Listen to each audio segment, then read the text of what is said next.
Well, where do you start on a day like today? It's hard to even imagine that we've arrived at a time like this. In my lifetime, I'm 55 years old, and in my entire life, I've always thought of the United States, and the United States has always been a great partner and a great friend. And look, we've always get it that it's an imbalance, that the U.S. has a lot of clout, not just on this continent but globally. But never did I expect that we would be at war with the United States, and that's for all intents and purposes what we are. We are at economic war with the United States right now. And the President of the United States, for his slogan, "Make America Great Again," well, he's going about it the wrong way as far as I'm concerned. If this is your version of making America great, then you've pulled the wool over a lot of people's eyes, and it's a sad time, actually. I almost at a loss for words as how to respond to this, but I thought that the Prime Minister was at his very, very, very best Saturday night. I will give him full props. And as I was watching his response, I thought, where was this guy for the last 10 years? Why has this guy not delivered and been this type of a leader over the last 10 years? And I guess when you're on your way out the door, you don't have anything to lose. I suppose you have a bit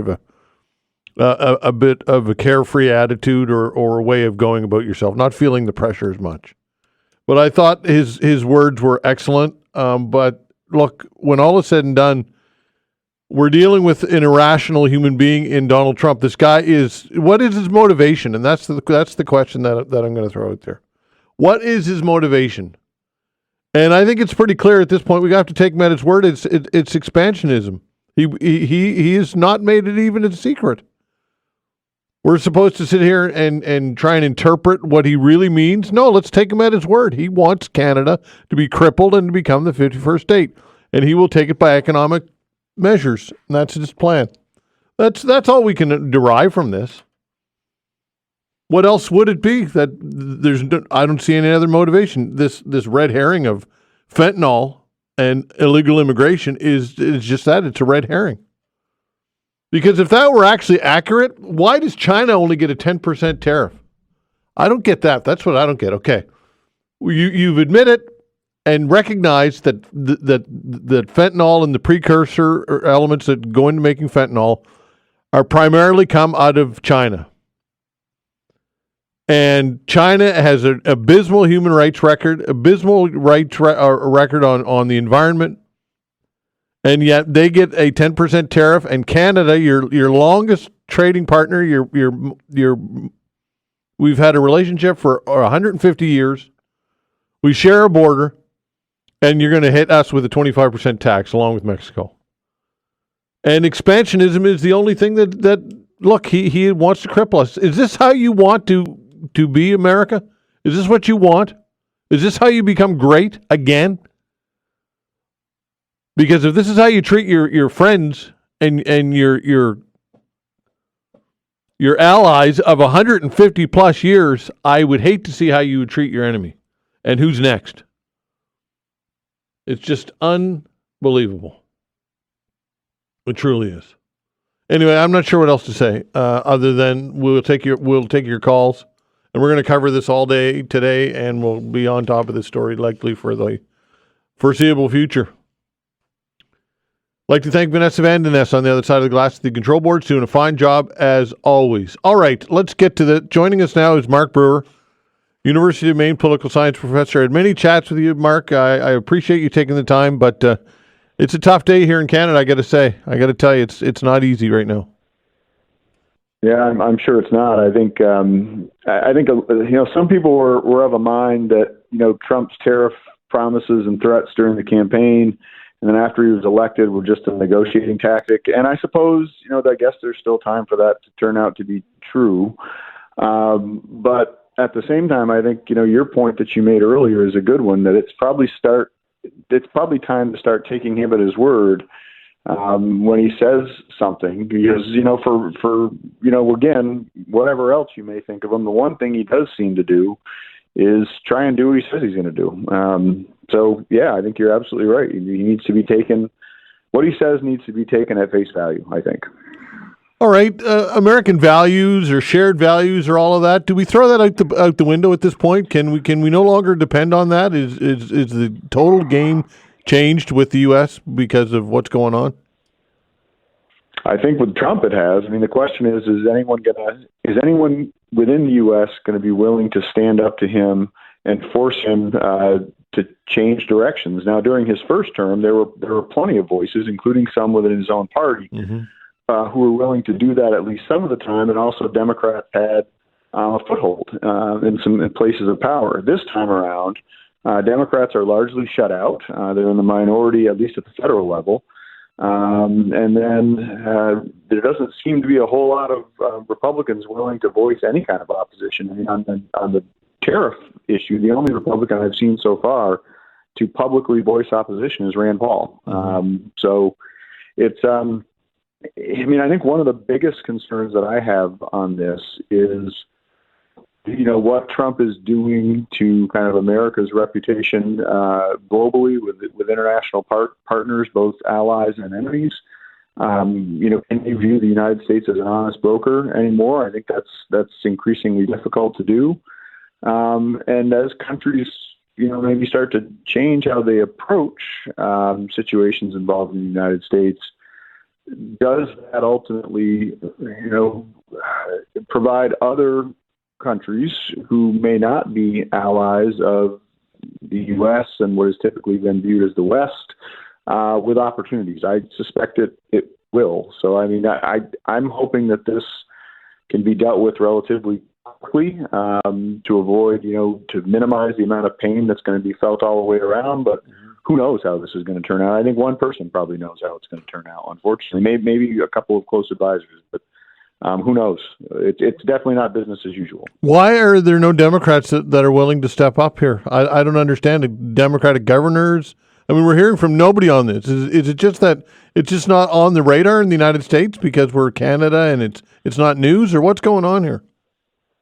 No, it's definitely on the radar. Democrats right now seem to and again, you're getting some indications that this might be a conscious choice, although there's also some indications that not all Democrats agree with this choice. But it seems like Democrats have made a choice this time around. During Trump's first term, everything was a 5-alarm fire, and they treated it as such. And a lot of Democrats think that hurt them during Trump's first term. That after they screamed about everything, people stopped listening whenever they'd scream about anything. They were almost like the boy that cried wolf, right? So I think some Democrats this time said, you know what? We're going to let the Republicans own this, and we're going to let them go. And quite honestly, what can we do about some of these things anyway? And the people wanted this. Let's see if they like what they got.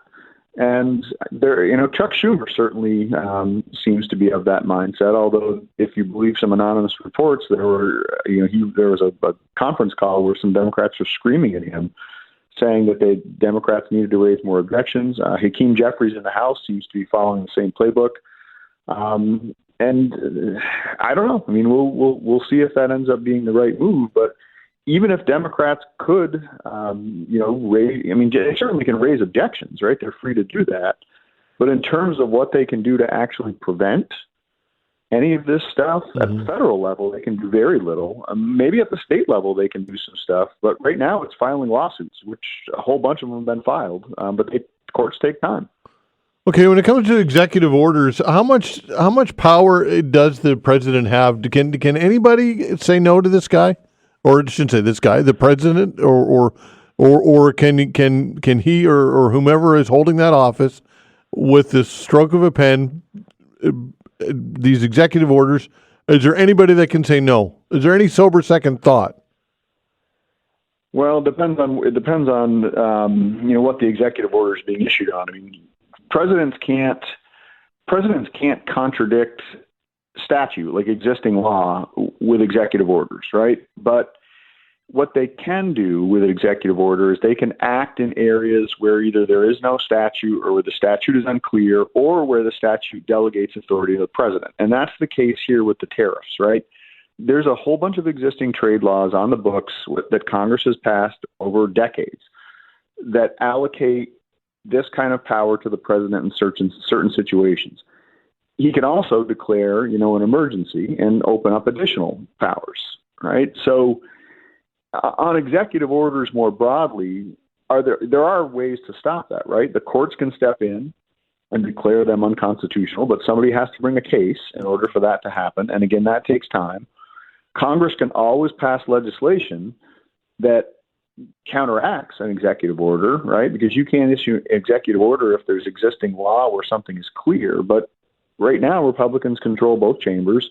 They seem to have zero appetite for slowing him down. So I think right now, Donald Trump has more power than any president has had, I don't know, maybe since FDR and the New Deal, certainly since Lyndon Johnson in 1965 and early 66. I would say at least that far back, if not further. Is there a concern of what this means or how this is viewed by the rest of the world internationally? Because Make America Great Again, to me, it seems to Make America Feared is more appropriate. And is this policy of fear and shock and awe and unpredictability, is this something that concerns you? Well, it certainly concerns me, and I think it certainly concerns many of what would typically have been called the American foreign policy establishment, right? But Trump has disdain for those folks. He enjoys thumbing his nose at people like that, and Trump's base thinks this is a great idea. They are fully supportive of what he's doing, which their understanding of international relations is probably relatively thin. Mm-hmm. But in terms of what the traditional quote unquote experts would think, Trump doesn't care. He wants to do the opposite of what they think. Wow. So I guess that expansionism, that's a word that I think it's an inflammatory word, but I don't think it's inappropriate at this point. Can we assume that potentially when he says he wants to make Canada the 51st state of the United States and we'll take economic measures, look, back to what I said earlier, take him at his word. I think that at this point we have to take him at his word, do we not? That's a good point. I still think first of all, I do think you're right in that Trump has real expansionist desires here. I think, and part of it wouldn't be surprising to me if he looked at what Vladimir Putin's been able to do, first in Crimea mm-hmm. and then in eastern Ukraine, and say, we should be able to do the same thing. So I think he does have real expansionist aims. Mm-hmm. I suspect that those expansionist aims are much more real, I suppose, if you look at the Panama Canal and Greenland. I mean, if you look at the comments of Secretary of State Rubio and his visit to Panama, then they would be for Canada, just because I can't imagine if, let's just say for hypothetical purposes, Canada came in as a 51st state, although I can't imagine a state that large, but let's just say it did. Yeah. My guess is the vast majority of Canadians would not be Trump fans. So if he added those voters mm-hmm. to the United States electorate, probably wouldn't work out for him. But I don't know. I mean, I still don't think that is any more than blustering on his part. I think it's real that he's going to use economic pressure to get more favorable trade concessions from Canada. I think that part's real. Mm-hmm. But if I'm looking at the actual expansionist interest, which I do think is real, I think it's more likely that he focuses on Greenland and the Panama Canal. But on the other hand, who knows? I just got done saying, we need to take him at his word. Mm-hmm. So you made a good point on that. Yeah. And here I am saying we shouldn't take him at his word. Yeah, so exactly. I don't know. Yeah.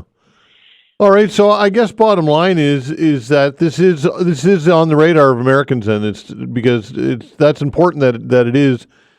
So Americans are talking about this. Then is that what you're telling me? Oh, for sure. And again, I mean, I live in Maine, and we're obviously border a number of provinces, and mm-hmm. There's all kinds of interaction between the Maritimes and Maine, and there are some Americans who think Maine is part of Canada, and so. And I come from upstate New York on the Canadian border, spent lots of time in Quebec as a kid. My grandmother immigrated to the U.S. from Quebec. So a lot of the people that I know, and then in this area, it's a huge issue. I mean, it's on the front page of the Bangor Daily News Today, everybody's talking about it. It's all over the media up here. I don't know if that's true in the South. I mean, there they may be talking more about this with Mexico. I don't know. But certainly, if you look at it, national media outlets, right, any of them, go on any of the American media outlets that have national coverage, this is the top story on every single one of them. So Americans are talking about it, and for sure, my sense is that whether they're talking about it positively or negatively depends overwhelmingly on their view of Trump. That makes sense. Okay, Mark, listen, I appreciate your time, and we'll have many more discussions, I'm sure. Thank you so much. All right, sounds good, Todd. All right, take care. Mark Brewer, University of Maine political science professor. More on tariffs when I chat with the CEO of the Atlantic Chamber of Commerce when we come back.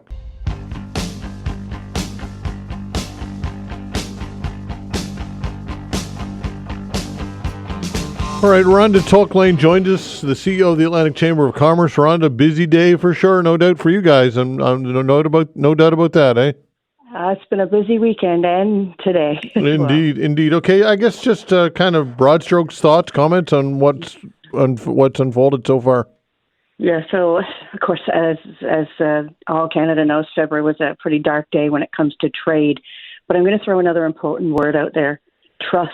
And I think this is really important. You're probably going to hear more people talking about this, that the trust is now broken, and the uncertainty that we probably knew was coming from the States, we're going to see more of it. So we've got to figure out what we can do in our own house, in our own country, within Atlantic Canada to, create our own destiny. Okay, so trust has been broken, but perhaps we've been naive to have that trust with this administration. We should have seen this coming, I guess. Yeah, well, we had 4 years of this already, and you're right. And there's nothing like, looking, reflecting and going, yeah, I should have known better. I'll liken it to a school kid when your parents are saying, study for your test, and then you leave it to the night before. So now we've got a lot of work to do, and I hope it was a lesson learned for all, labor, business, all Canadians, on the things we need to do. I think our number one priority right now, Todd, is how do we build a resilient Canada and keep it going, not until, we forget or things lax up again. Okay, so how do we do it then? Exactly. Well, I've got three things I want to talk about. I think there are many paths that we can shore up Canada's resilience and stay open for business. So the first one I want to talk about is really around internal trade, and this isn't a sprint. This is going to be a long time coming, but things we can do today and as we look forward. So all my counterparts across Canada, we've written all premiers and talked about the easy wins for us now when we talk about internal trade across Canada. Last year, Todd, only 35% of Canadian businesses traded interprovincially. So like that. When we look at Canada's made up of 98% of small businesses run the economy. So we've got a huge room to grow on interprovincial trade, but there are a lot of barriers and there are red tape. So what ones can we work on fast? Then what ones are going to be a little tougher, right? Because there are going to be some tough discussions but let's prioritize. So if it's labor mobility, and there's some great examples already happening. So that's the first one, a call to the feds, the provinces, even municipalities, like, get rid of the red tape that's causing business to slow down. Look at our easy wins.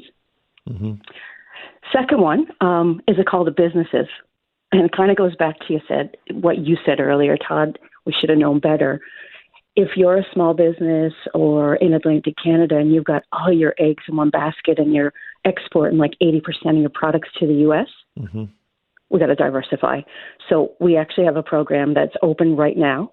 And any small businesses out there that are exporting and want to diversify to the European state, area and the Indo-Pacific, it's called our Market Entry Development Program. So let's diversify. Again, long-term strategy, but we're there to help. Okay. Yeah. The final thing, call the consumer. Oh, go ahead. No, I was going to say number 3. Number 3, consumers.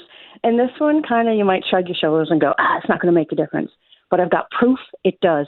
So if not all 40 million of us in Canada will be able to shop local and research and do our work, but if you can, this is a call to all consumers. Connect with your local Chamber of Commerce and Board of Trade. There are 90 in Atlantic Canada. Find out the businesses that are active in their communities. What can we buy local? How do we invest? What can we do?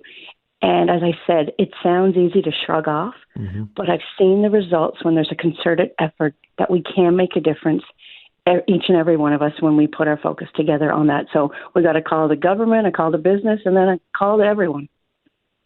Right. It kind of reminds me of like I referred to this as a war, and it is a trade war. It's right in the and a war. You go back to the Second World War or whatever it is, and a bunch of small things all mattered, like saving or metal, and selling bonds. And it wasn't one. There's not one magic bullet that's going to fix a war. It's going to be a whole bunch of different things that you got to go into this with. And this is your point, right? We have to be strategic, but we have to. We can't expect just one magic bullet to fix it, because it's not how it's going to work. Exactly, and sometimes that's what we look for. I think as humans, you look for that magic one thing, and you're so right. There isn't one thing. It's going to be many little things. It's going to be a lot of hard work, but I'm already seeing the communications happening. Like, been speaking with each of the Atlantic premiers quite regularly, got briefings today, meeting with Premier Holt at the end of the week. We already met with the Premier of Nova Scotia. So they're chatting with us and asking, what does business need? And we've got to tell them, right? We need to tell them exactly what we need. We can't assume they know. You're so right. There's going to be all kinds of different strategies, and it's going to be a long haul. Like you said, we've got 4 years of this administration in the States, and we can't let our guard down. How about what are your thoughts on government support? Because obviously there's going to be some businesses that are going to need it. Yeah, so we're anxiously waiting. We heard the Prime Minister's address Saturday night and what they're planning to do, and we've heard then different things that each of the Atlantic premiers are doing, but we're really waiting to hear the support from the feds, and we are asking the feds to meet this moment. It's going to look different for every province and how big or how small their treasury is. So we don't want to see one solution for all of Canada. It's the same when we look at Atlantic Canada and immigration. We're different. We need different approaches. So we've been singing that from the rafters, that we may need to be treated different when you look at supports and how we help our businesses, how we help employees, and how we help consumers. So again, another tiered approach, but we're waiting for the feds to meet this moment and meet it as they see fit in each of the different regions across Canada. And of course, the politics of it, the timing couldn't be worse with no, for all intents and purposes, no real prime minister at this point. Absolutely, terrible. Hey, they say when it's hard when you don't have that leadership, and we know that Trudeau is slowly Xing it out. But if we can remove that, the United Front, I can speak to. I've not just heard it. I've been a part of it, and we're seeing it right from the top at the federal, right down to the community groups with our chamber movement from all across Canada, and that's critical right now. So even though they're in some turmoil and going through a leadership race, we're seeing them step up and be communicative with everyone, and we really do have a united front right now. All right, I guess so. Overall, look, it's hard to be optimistic and it's hard to be rah-rah Team Canada. I get that, but esprit de corps and morale in any battle is necessary, and if we can't act defeated through any of this. I guess morale is critical, right?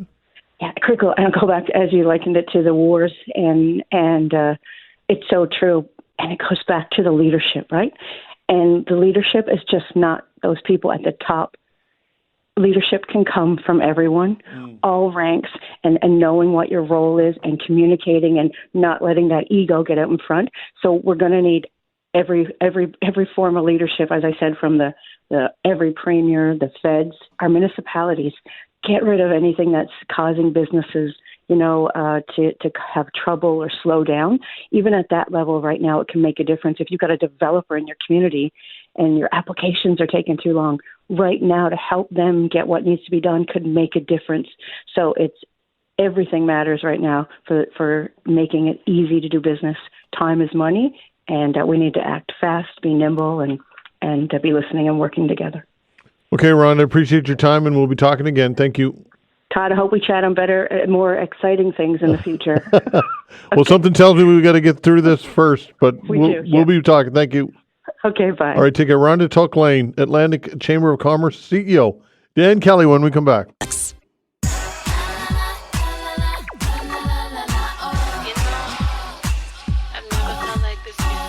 All right, joining us now is Dan Kelly, Canadian Federation of Independent Business President and CEO. Dan Kelly, thanks for joining the show. We appreciate your time. Yeah, anytime.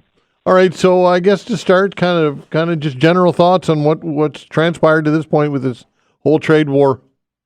Oh gosh, this is just a terrible, terrible moment for Canada. I have to tell you, the discussions around my office are very, very reminiscent of the discussions in March of 2020 during the pandemic, with the concern being about a 10 on the part of business owners across the country. Terrible lack of information, worries about what's coming next. How do we not make this worse? It's and just a lack of basic information, unfortunately, for business owners. We've had a lot of calls over the weekend from business owners of just, how do I pay the tariff? How do I, what's the administrative aspects of either the U.S. tariffs if I'm sending stuff into the U.S. or Canada's retaliatory tariffs that were just imposed and coming into effect this week? Wow. So I guess there's no precedent for this. That's the challenge, is it? Well, there hasn't been for a while. Look, tariffs are used and they have been applied sporadically throughout the economy with Canada. But in Canada-U.S. trade, it's been a long, long time since businesses have had to worry about this piece of business. Especially for all those new firms that have never experienced this, if they're sending goods to the U.S. or bringing them in from there, there's a lot of questions about that. But yeah, this is a worry, and I will, a ton of the focus has been, understandably, on Canadian exports going into the United States, subject to the new U.S. tariff, and what that's going to do for those businesses, the employees in those businesses, and then the economy more broadly. But we gotta, for me, I gotta focus just as much time on the impact of Canada's retaliatory tariffs.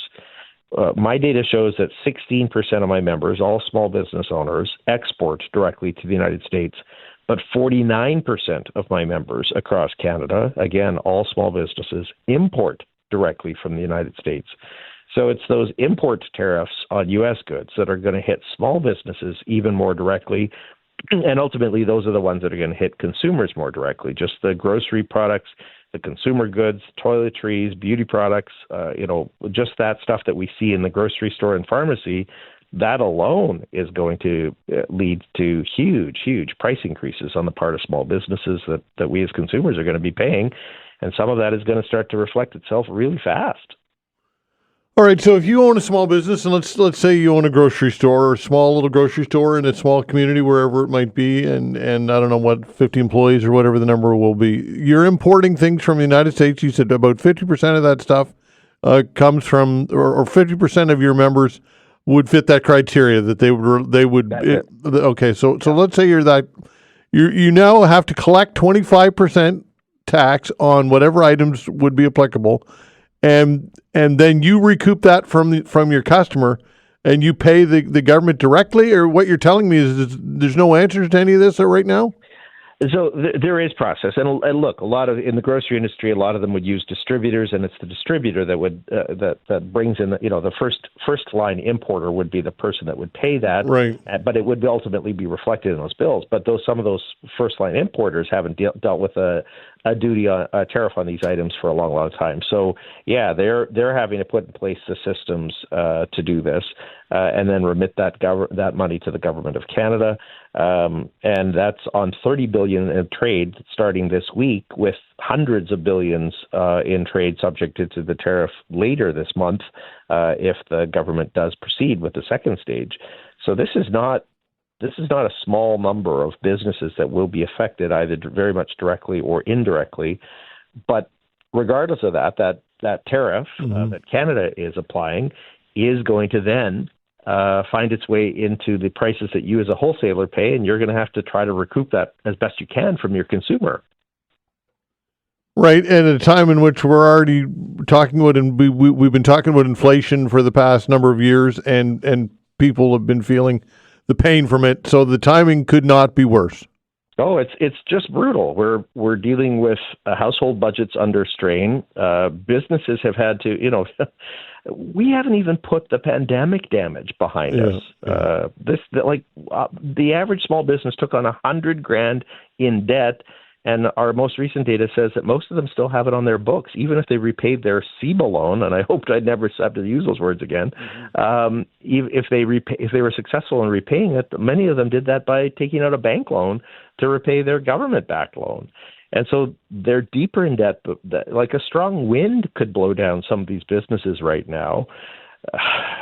This is why this is biting so hard. And that's why, look, I understand why the government needs to respond with tariffs of our own, but it's Canada's tariffs that are going to take a bigger hit to the Canadian economy on the small business side and also on the consumer side than even the U.S. tariffs. Both are bad. Tariffs are like chemotherapy. It's poison that you take yourself in order to fight something, right? And it's just awful. Has there been any consultation with small businesses or with lobby groups like yours? Yeah, look, there's been lots of reach outs from government and coalitions building by the minute. So there is a lot of behind the scenes activity that's happening. Governments are not unsympathetic to the challenges that this is happening. All of us, of course, are hoping that this is short term. There is, of course, the call with the Prime Minister and the President today, but we've got to be prepared. I mean, some of the messaging on this, though, suggests to me that this is not going to go away anytime soon. Sure, we could be surprised, and maybe he tallies a win by saying he's got Canada moving on the drug issue and the immigration issues, and this all gets behind us for a while. But this is just as likely to be a scenario where he has wanted tariff revenue for a while. He's experimenting with Canada and Mexico, and that starts bringing in some money to the U.S. coffers, and he's not too worried about the collateral damage to the U.S. economy. And this is our new reality. So, a lot of uncertainty is just super unhelpful at a time when we already have a ton of political and economic uncertainty in the country. Right, and you're talking about businesses, and businesses we know our business owners are inherently risk takers, and that's all well and good. But you have to take risk based on some reality, and lenders, and when there's volatility and unpredictability. Let's say Trump wakes up tomorrow and has a good day, has a good Trump hair day or whatever you want to call it. And feels like using maple syrup and has a chat with Wayne Gretzky, so feels good about Canada. Says, you know what? I changed my mind. We're going to, and that could happen with this guy. But that doesn't. But the reality is when you're dealing with somebody this unpredictable, the problem almost never goes away. You always have it in lingering around there. Oh yeah, we've got. Look, the only thing I'm sure of is that we got 4 years of sleeping with one eye open. Yeah, and that's not good for anybody to plan a straight line. Look, this is challenging, but we will get through this. And the one thing that has been nice to see is that Canadians really seem to be, despite the fact that we have lots of divisions in this country and heavy politics right now, especially, it does seem that Canadians are unified in a way that you seldom see, and that's a good thing. Okay, so my oh my, again, how many times can we try and rally the troops here? It must get tiring for you guys, I'm sure. Not tiring, but it's got to be difficult though to try and like you said, we haven't even recovered from COVID yet, and to try and go back to the rallying the troops routine, this is tough, eh? No, you're right. It is not for the faint of heart, but we're a strong country with strong people. Businesses are entrepreneurial. And they, as you said, they are used to risks. This one it does feel like a big one though, and we've got to take this seriously. None of us knows exactly where this is headed, and that's the part. Most of us, I think, we're hoping that maybe the rhetoric that this was about fentanyl was true, and if we showed some steps that Canada was taking to shore things up, then he'd tick the win box and move on. There's not a lot of signs that that's happening because the reason for the tariffs from the U.S. perspective seem to be shifting by the minute. And the bigger question that is on my mind anyway is just how serious is he about this 51st state stuff? I mean, he keeps talking about that. And that's, most of us, of course, interpreted that as a joke, but it doesn't seem to, it's a bad joke and it's not going away. Yeah, absolutely. Okay, Dan, appreciate your time. We'll do it again. Thank you. Anytime. All right, take care. Dan Kelly, Canadian Federation of Independent Business President and CEO. Moshe Lander when we come back. Thanks.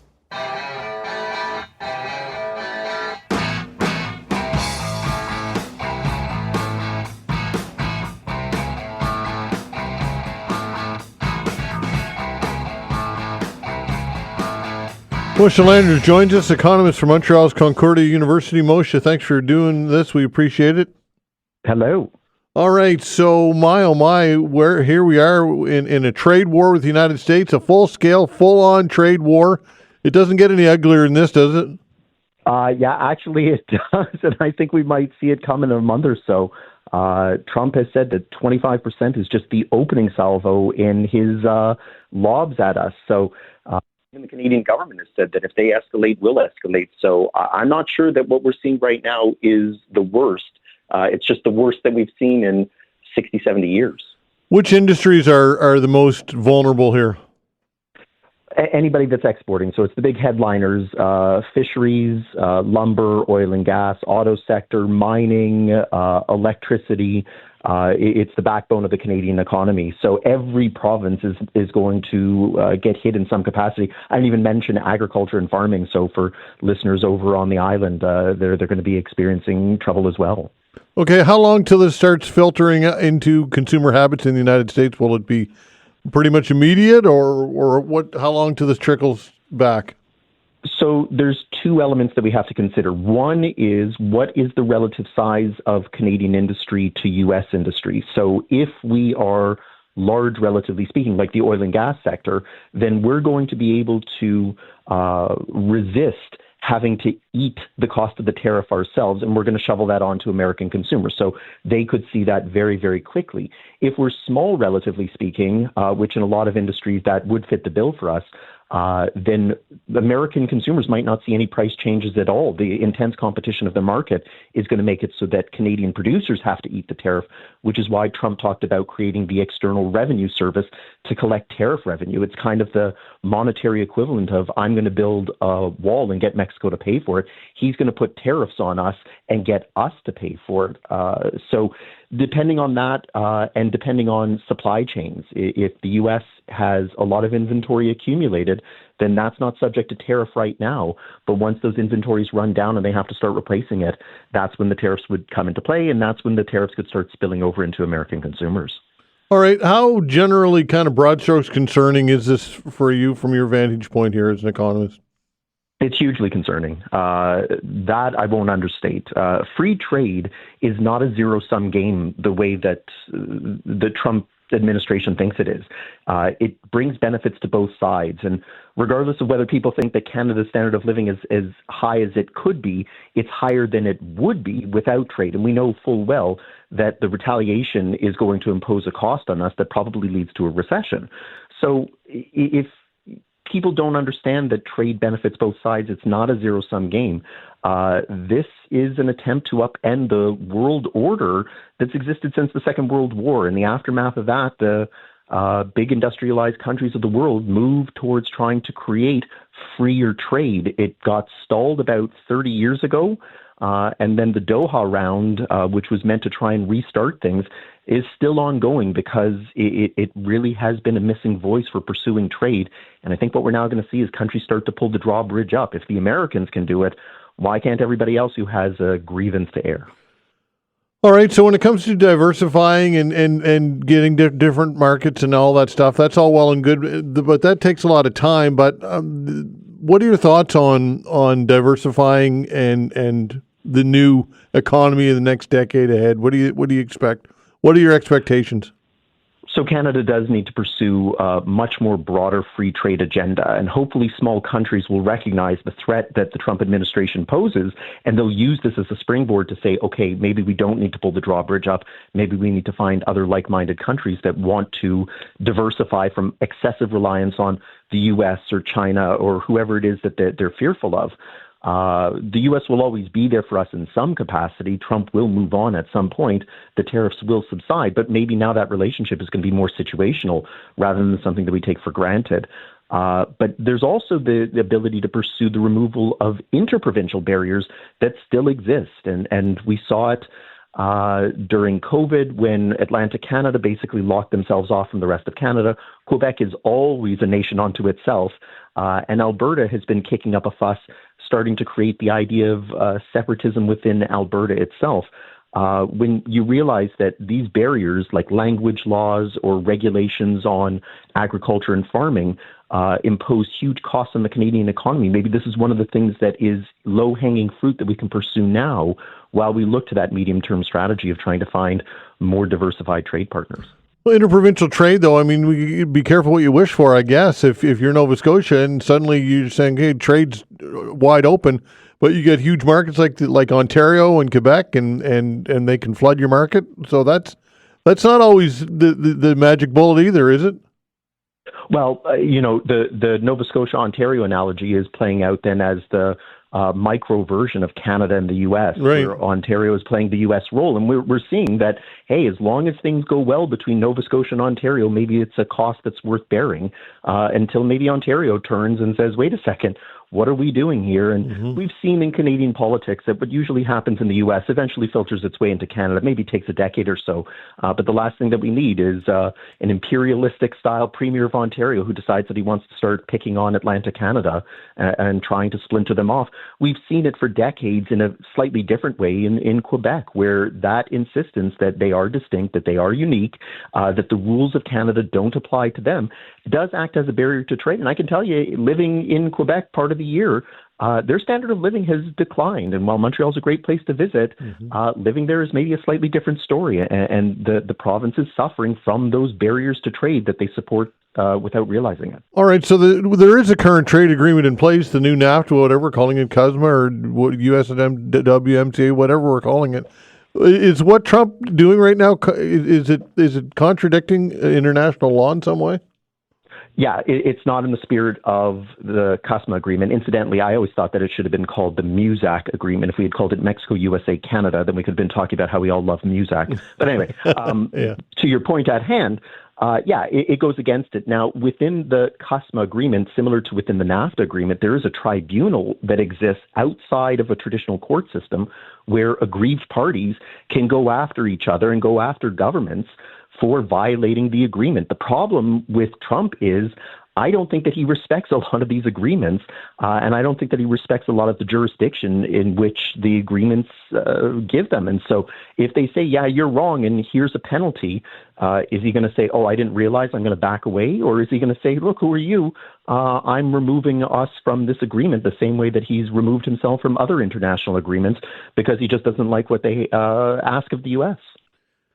Of course. So the appetite for energy and developing energy, I think everything's shifting as we speak. We know that we've had a push for green, but my pipelines would be advantageous at this point, would they not?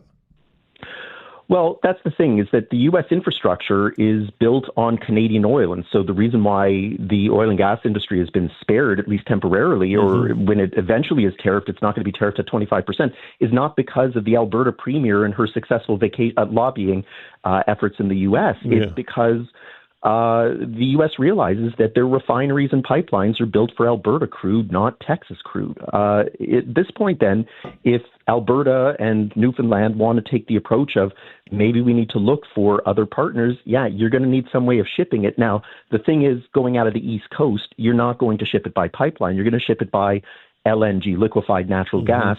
That process already exists. And the sales pitch to the Europeans are, you guys are currently reliant on a lot of Russian gas, and they might be as dangerous to you as the Americans might be. So how about you take Canada's oil and gas, and we can help you in the development of those liquefaction processes and the regasification processes in Europe.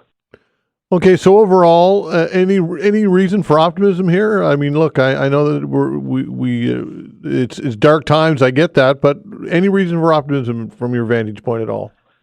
Not today. Yeah. I haven't seen anything that suggests, financial markets are rattled, the Canadian dollar is rattled, we're probably heading for sure for a recession.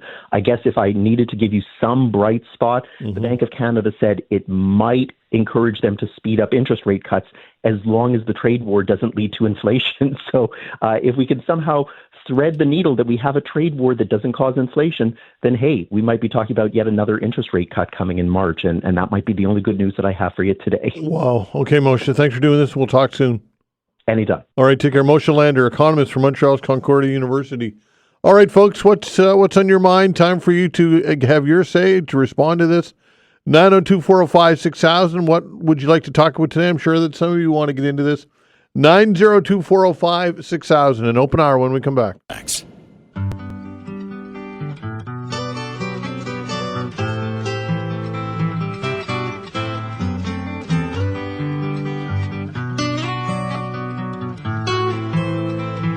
All right, taking your calls, 902-405-6000. Again, 902-405-6000. What can you say about the trade war here? What is the end game for the President of the United States? The 47th President of the United States, what is his end game? What is he trying to achieve here? Is this a lark? Is he doing this to amuse himself and other people and his base?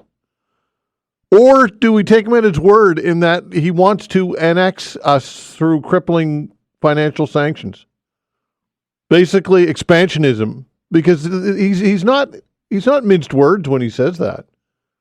And we're supposed to just go, oh, he's just joking around. He's just being Donald Trump. That's just Donald Trump being Donald Trump. I think at some point we have to say this is an aggressive, hostile takeover attempt of the United States. Donald Trump is looking at this like it's business. And the business of being Canadian is difficult right now because we're at a huge disadvantage. I think Rhonda Tulk-Lane with the Chamber of Commerce, Atlantic Chamber of Commerce, put it well. She said it's about trust. And naively, we have trusted the United States, and we have had faith that this relationship would continue the way it has for over a century now, in particular after the Second World War. We had a free trade agreement put in place. It's been negotiated in good faith, and that trust has been shattered and destroyed. So we might as well recognize what we're dealing with. We're dealing with somebody who wants to see the demise of this country. I don't think I'm exaggerating when I say that, because that's exactly what he has said. And what do we do about it? What can we do about it? Well, look, that's the big question. Buy Canadian, yes. Support local Canadian companies as best we can. We should have been doing that anyway. But diversifying our markets is integral, but that doesn't happen overnight. And look, we should have seen this coming, I suppose. We've left ourselves in a very, very vulnerable position. It kind of reminds me of the person who has their business completely reliant on TikTok. Everything they do is relying that TikTok lets them post on TikTok, and therefore that's where all the revenue. And as soon as TikTok goes away, that everything goes away. It's like that, in a way. You're that vulnerable to the U.S. and goodwill and trust. And Donald Trump, it's pretty clear, cannot be trusted. Now, should Donald Trump be acting in the best interest of his constituents and of Americans? First, yes, he should. I agree with that. I have no issue with that, as should prime ministers of this country or any leader of any country.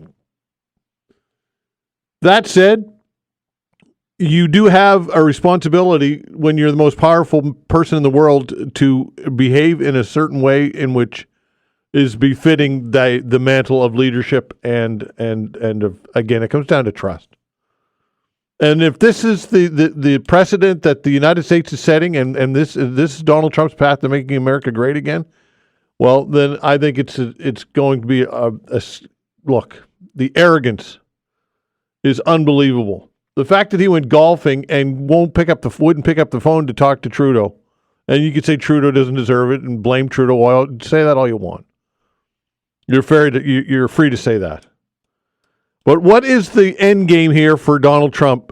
And to me, it's let's take him at his word, and it's expansionism, and it is taking Canada over by economic force. And if that's the case, can he do it? Can he succeed? How much will do we have? How much intestinal fortitude do we have as a country? 902-405-6000. And what are your expectations from your political leaders in response to this? Should Parliament be sitting right now? And I know that this is the challenge, if Parliament reconvened and Trudeau brought Parliament back, then immediately Pierre Poilievre would pounce and want to topple the government. We know that. 902-405-6000. Anyway, what are your thoughts on all of this, folks? Do you think that I'm off base here by suggesting that Trump's endgame is expansionism and a takeover of Canada, a hostile takeover? I don't think that I am, because he said that. We at some point have to say, okay, he means business. And we'll stop at nothing. And why nobody in the United States will stand up to him is mind-blowing. 902-405-6000. Let's start with Jason. Hello, Jason. Hey, good morning, Mr. Veinotte. Hi there. I am a loud and proud oil sands worker, and I've watched over the last 10 years as our now illegitimate government took wealth away from Canadians and raised our taxes. I am not impressed. Justin should not be speaking for us. He is not prime minister. He has resigned. He's done. There should be a snap election, and where is the governor general? This government should have been dissolved, and we should be going to the polls. Well, there's a valid argument for that. There's a valid argument. There sure is. So where is our governor general? Yeah. We haven't heard anything from her. No, let alone in both official languages. Yeah, she'll do the bidding of the prime minister of the day, Trudeau. That's what she'll do. Absolutely, she will. Yeah. And that just means that she's part of the greedy complex that has gotten us into this mess. Yeah. The U.S. is our biggest trading partner. We either get with them or give it up. It's pie in the sky to think that we can diversify our trade between Asia and Europe. It's ridiculous.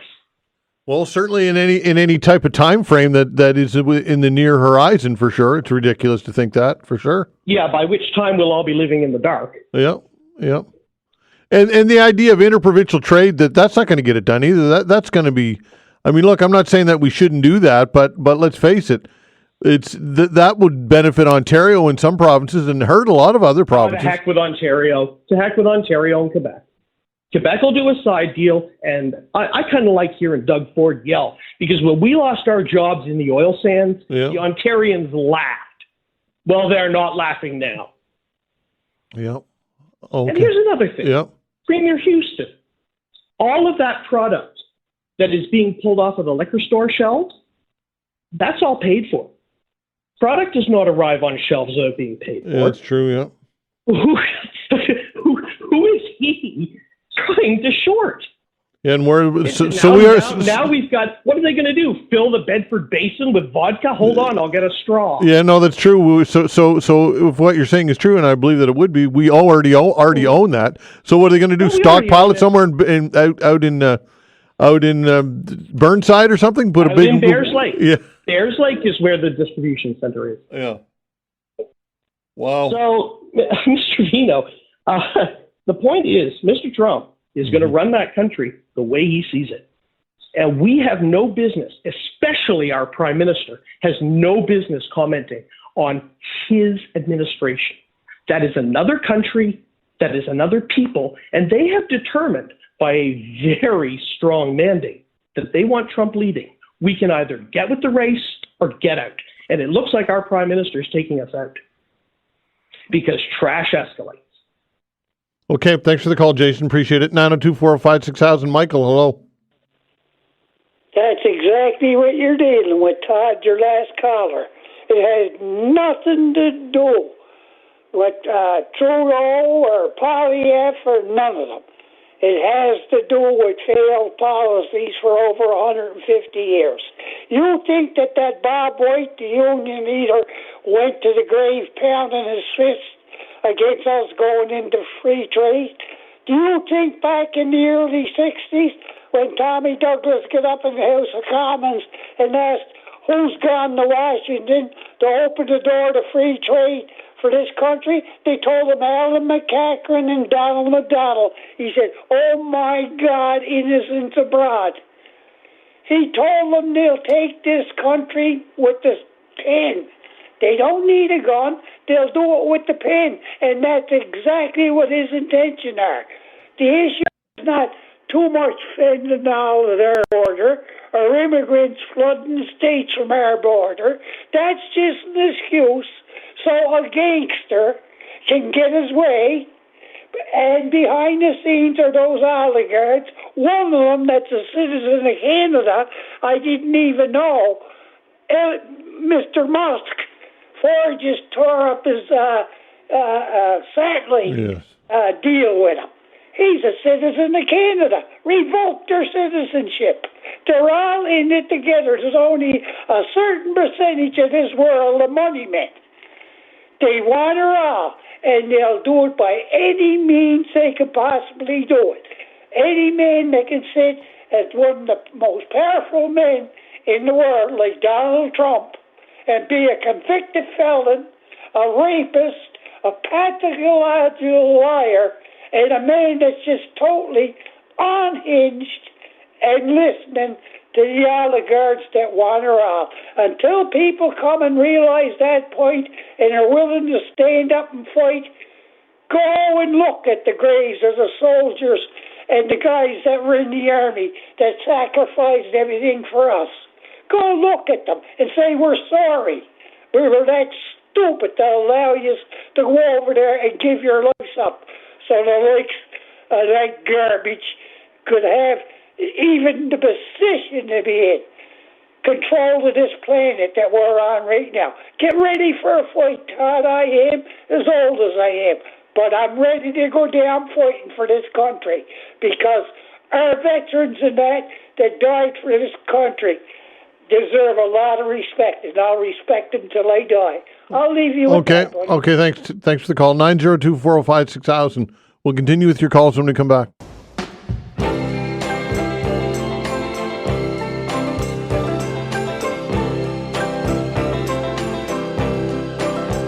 All right, taking your calls. The way to reach us, 902-405-6000. Again, 902-405-6000.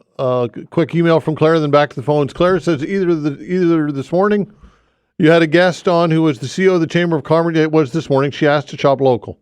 Most of us purchase the least expensive food, etc., and do not care about the origin. We don't have the luxury to choose what we buy. I find it interesting that the people who are on radio, TV, etc., asking us to buy local, saying they will buy local, tend to have have money. They tend not to have a lot of empathy for the day-to-day reality of people who live or exist paycheck to paycheck. And this is part of the challenge that where we've arrived. And I've said this many times before, is that we have become hooked on cheap products. Because, well, that's in part free trade. That's what trade brings, is products from markets where costs are lower to manufacture things, like China, like Mexico.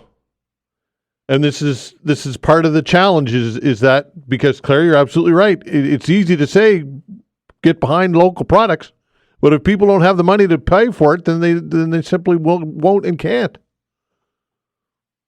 It's a valid point. 902-405-6000. David, hello. Hi, Todd. Sorry, just take you off speaker. Didn't expect to get to speak so soon. Yeah, I just wanted to weigh on this whole tariff thing. I guess the CEO or founder of Spotify was in the news sort of criticizing Trudeau and saying, like, oh, if you just worked on these border security issues and fentanyl, we could have avoided all this. Well, Trudeau said that he wasn't able to raise Trump in 2 weeks. And I mean, we know that Canada's been very busy, sending people to the States, trying to talk this through. And we would have worked with the United States on those issues, sort of no problem. So, I mean, I think in your life, if you've ever come across a situation where somebody's just not interested in talking to you or hearing what you have to say, it's pretty obvious. And I think that's where we are now. But what I find interesting is how Trump sort of expressed, admiration for Putin's genius move about using the pretext of peacekeeping and sending peacekeepers into, Ukraine and some other regions. And I think that's exactly what this is. It's just a pretext to sort of put in tariffs and stuff, using sort of fentanyl and border security as the excuse, which is sort of necessary under the sort of Emergency Powers Act that he's sort of, drawing this, the ability to do this from kind of thing. So, yeah, if it's not about borders and fentanyl, then I guess the question is, what is the end game? And I mean, maybe it's sort of, a revenue raising issue. Maybe it's just sort of chest thumping and stuff like that. But it's sort of the question of comes next. What comes next, I think, is actually, the most important. Indeed. Okay, thanks for the call. Appreciate it, David. Take care. Thank you. All right, 902-405-6000. Another David. Hello, David. Good morning, Todd. I'm going to be very quick. I'm kind of glad that Prime Minister Trudeau went his way and don't go under Trump, because I don't want to go under Trump's rules. And all these tariffs going to affect everybody. Restaurants, you name it, right down the list. And not to mention all the laborers and just people like that. And it's going to hit us hard. But he wants a war, he's got one. Okay, thanks for the call. 902-405-6000. Another Dave. Hello, Dave. Hey, how you doing, Todd? Hey, I'm well. You? Yeah, I'm doing really well, thanks. We're just weighing in on this conversation. I think we got a bit of a perfect storm, in front of us because, we've got obviously the leadership race of the Liberals, which necessitated, some would argue, to prorogue Parliament. And for the last year or more than that, the Trudeau government has been obsessed with only two subject matters. One, climate change, and two, the woke agenda. And I just think it's irresponsible of a leader of a country. It was pretty obvious Trump was running, and it became, pretty obvious that partway into the race that he had a pretty darn good chance of winning. And our government waited till like the 11:59 to start actually doing something. And it's absolutely crazy that we're in a real crisis, not an existential crisis like climate change, claims to be, but we're in a real crisis, and Parliament can't even meet. Yeah. Like, that's insanity on so many levels. And so, you have to ask yourself, were they really that stupid? I'd like to believe that. Or is there something more nefarious going on? Because it's just this perfect storm, and perfect storms, only come along once in a while. And so I just, like, as a Canadian, I'm sitting here going, what can I do? Like, I feel like there's absolutely nothing. You can't write to your MP. That's useless. Yeah. Because they're not even sitting. And the Liberals, I'm in Nova Scotia. Obviously we're all in Nova Scotia, sorry. But, I'm sitting here going, well, if I call my MP, he doesn't care because he's in the middle of a race and there's nothing going on, right? So I just feel like we've got the worst guy the last guy I would ever choose on the team, leading our team in a real legitimate crisis. My last point would be, I don't know if Trump really wants Canada. I think it comes with a lot of difficulties. Plus, it's got to be longer than a 4-year, cycle to take over an entire fully developed country. And so, I'm not sure if he's that would be a long game thing, right? I don't know that we can rule it out, though. He said it, he's repeated it over and over, Dave. Yeah, I get you, Todd. But, I think the one thing that we got to say about Trump is that, what he usually talks about is not what he's talking about. Yeah. But I don't know what it is, right? And again, that's where if you had a really effective government and a really savvy leader in place, we might get to that quicker. But knowing that our current prime minister, with all due respect, is the guy leading the charge with Melanie Jolie, are you joking me? Yeah. Like, seriously? That's sending cannon fodder into Donald Trump. My goodness. Right? So it's pretty frustrating. Yeah, I hear you. Okay, Dave, thanks for the call. Yeah. All right, take care. All right, 902-405-6000. Again, 902-405-6000. I don't know, like this idea that Trump is, what's he called it, the weave, where he's talking about what he's talking about, but he's not really talking. I think we're giving him way more credit than he deserves. I think that it's pretty evident at some point you just have to accept him for what he's saying, and that it's expansionism. He has said it. He wants to cripple our country economically. That's what his end game is. It's not even shrouded. It's not even veiled. He's been as overt as you can be about all of this.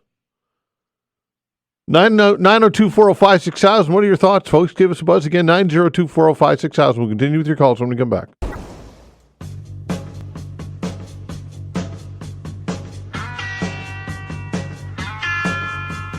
All right, continuing with your calls, 902-405-6000. Donald Trump says he spoke with Justin Trudeau this morning as a trade war between Canada and the U.S. looms. The call comes as Canadian leaders are moving to respond to Trump's 10% tariffs on energy and 25% tariffs on everything else.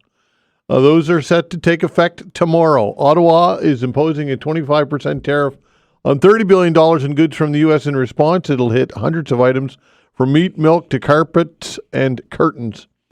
What are your thoughts on all of this, folks? And the main question that I'm asking, of course, is what is the end game for the President of the United States? What is the purpose of all of this? Is this just to flex his muscle, if Trump had any muscle?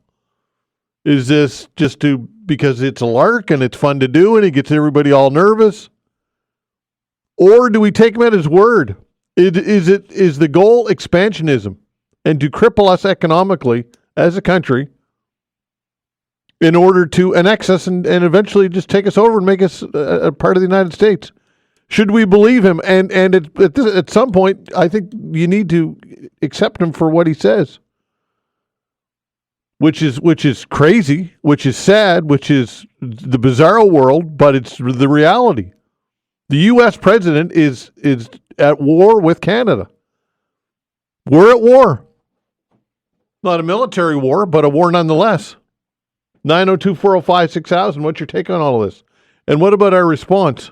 Do you agree with the? Well, there's really only so much we can do. I mean, we have put ourselves in this position.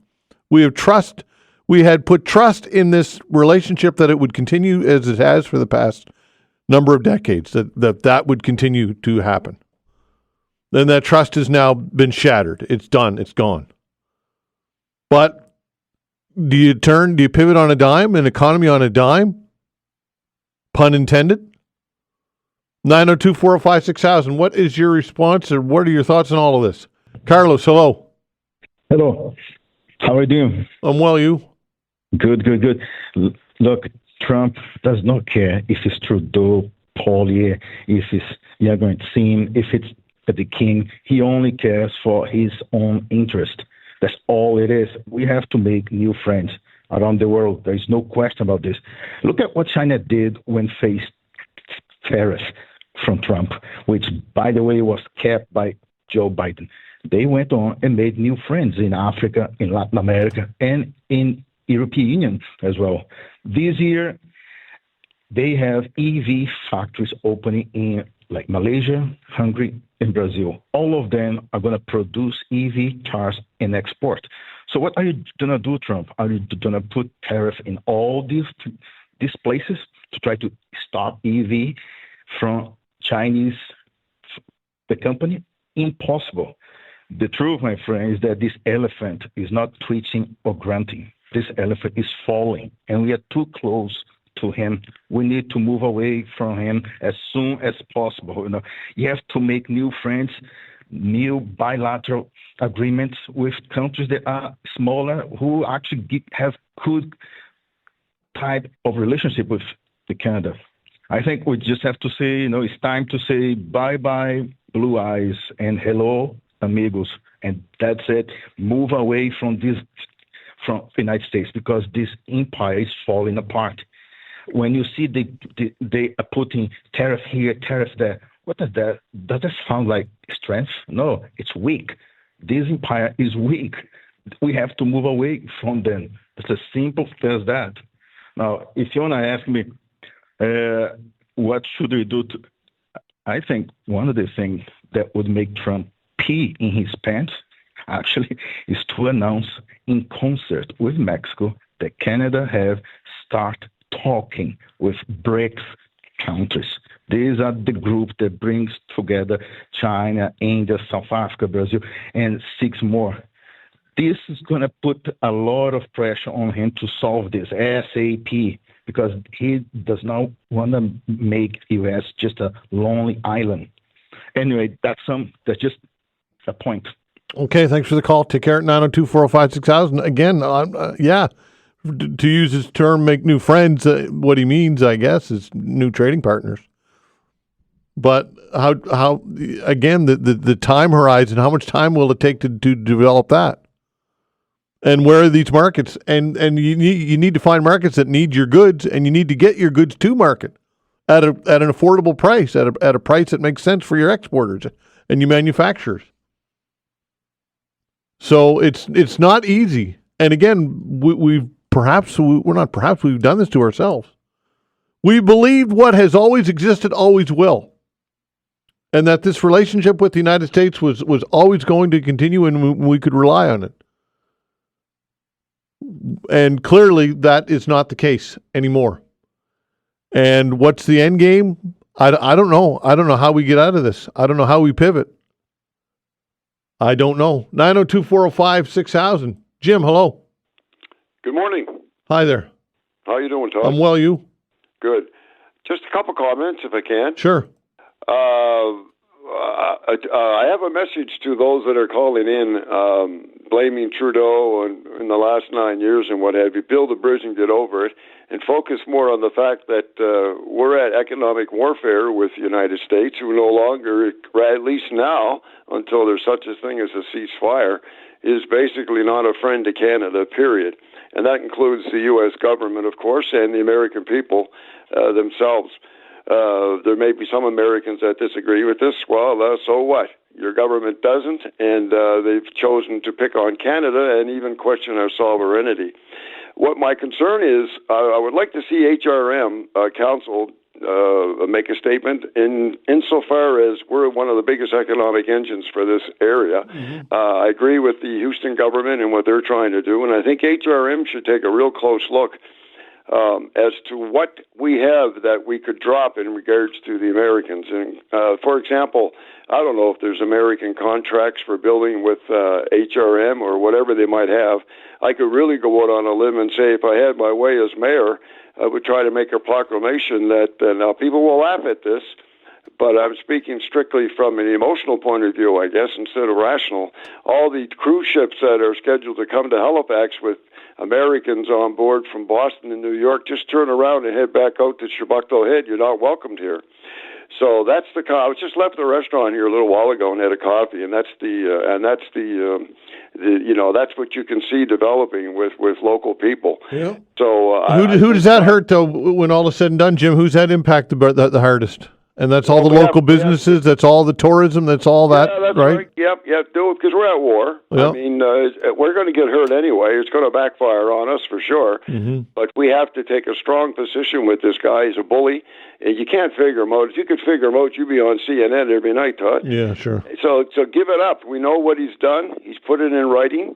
He's doing what he's doing. Now we have to think as a Canadian. Now, I'm not going to suggest to people what they should buy and not buy as consumers. Mm-hmm. But I went through our house last night, the wife and I, mostly her, and she was picking out products that she will no longer buy.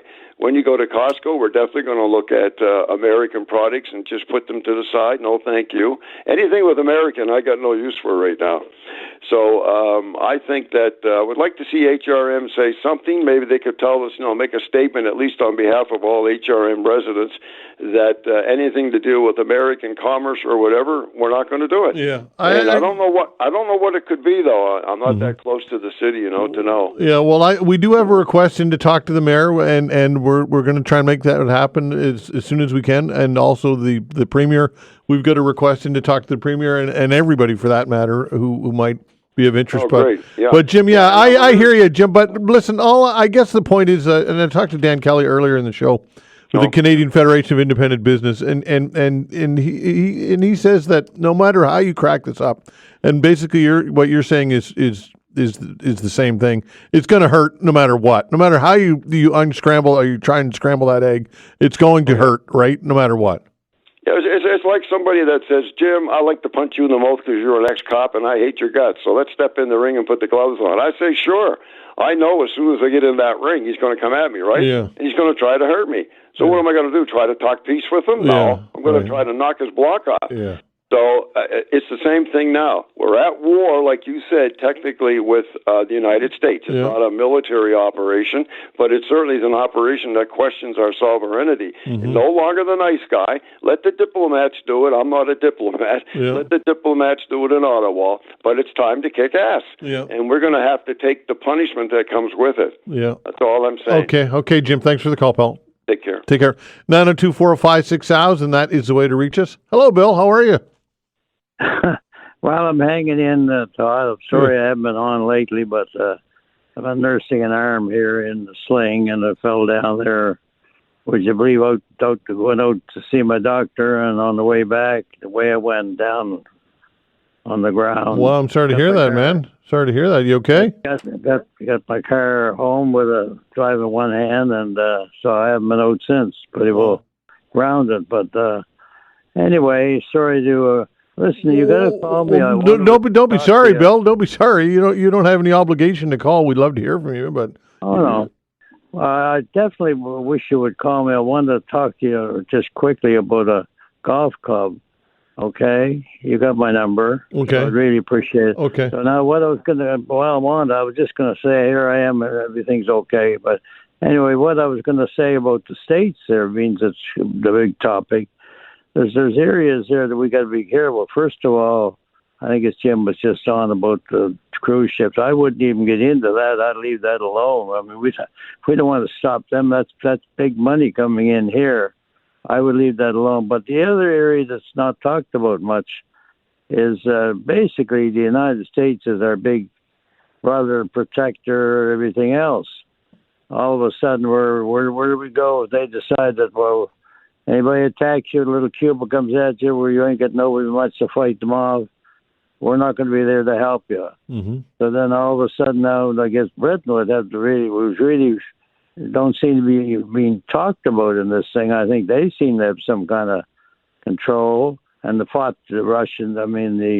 Germans the Americans way back for control and so on. Mm-hmm. There's an area there, who's going to protect us? We can't protect ourselves. We're pretty much. Well, this is part of this, but Bill, this is exactly part of the problem is that we've relied on the United States for this for far too long, and the reality is the U.S. does have some legitimate grievances here, and one is the fact that we have been laggards when it comes to defense. We have just relied on the U.S. and always just taken it and assumed that they would be there for us. So it's not without some validity. Some of these points that have got us to this point, Bill. Well, Canada didn't need really to put out a pile of money when the States is right there to help us. So I mean, now it's a different situation. But anyway, Todd. Okay, Bill, I'll give you a call. Good to hear that you're doing okay. Thanks, pal. Take care. 902-405-6000. We'll continue with your calls when we come back.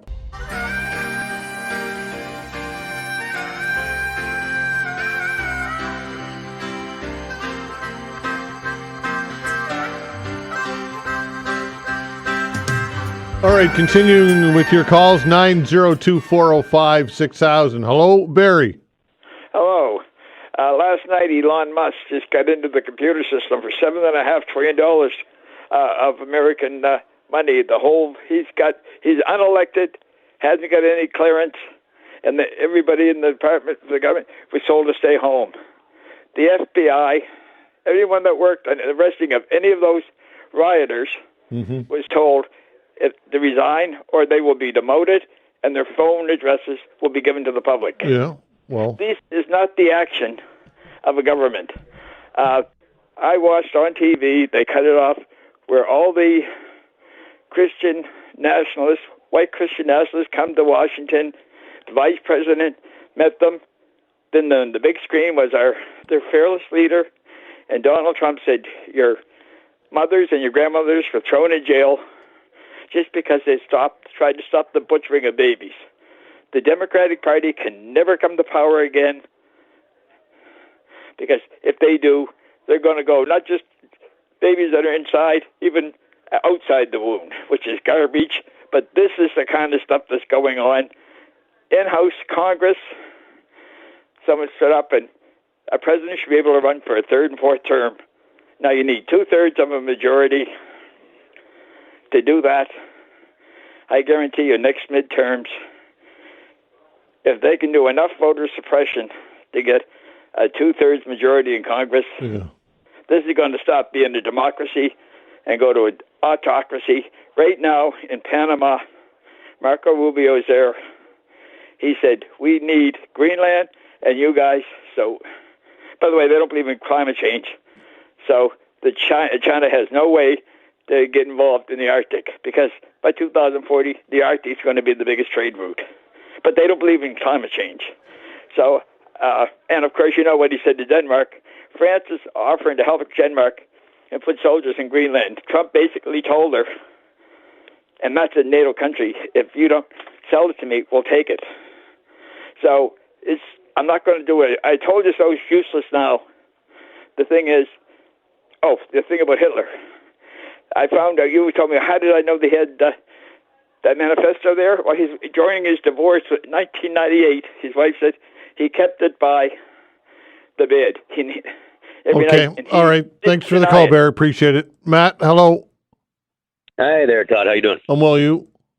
Oh, I'm doing well, thanks. A lot of this, I just want to get into it right away with this tariff stuff. A lot of this stuff with Trump is crazy. Like I just heard just now, he had Mein Kampf on his side table and all these things. This Hitler thing, I don't know about you, but I'm sick of hearing everybody's a Nazi and everybody's Hitler. But this stuff going on, we did get ourselves into this, and it is weak leadership. It isn't just thinking, our buddies are always going to be there. China has almost taken over this country. RCMP have said that China has influenced our elections. They have basically bought politicians. They won't tell us who they are. That's true. So we don't even know who they are. So China's doing that. We've got the cartels are in Canada. We've got the Khalistani gangs are now in Canada, especially in BC.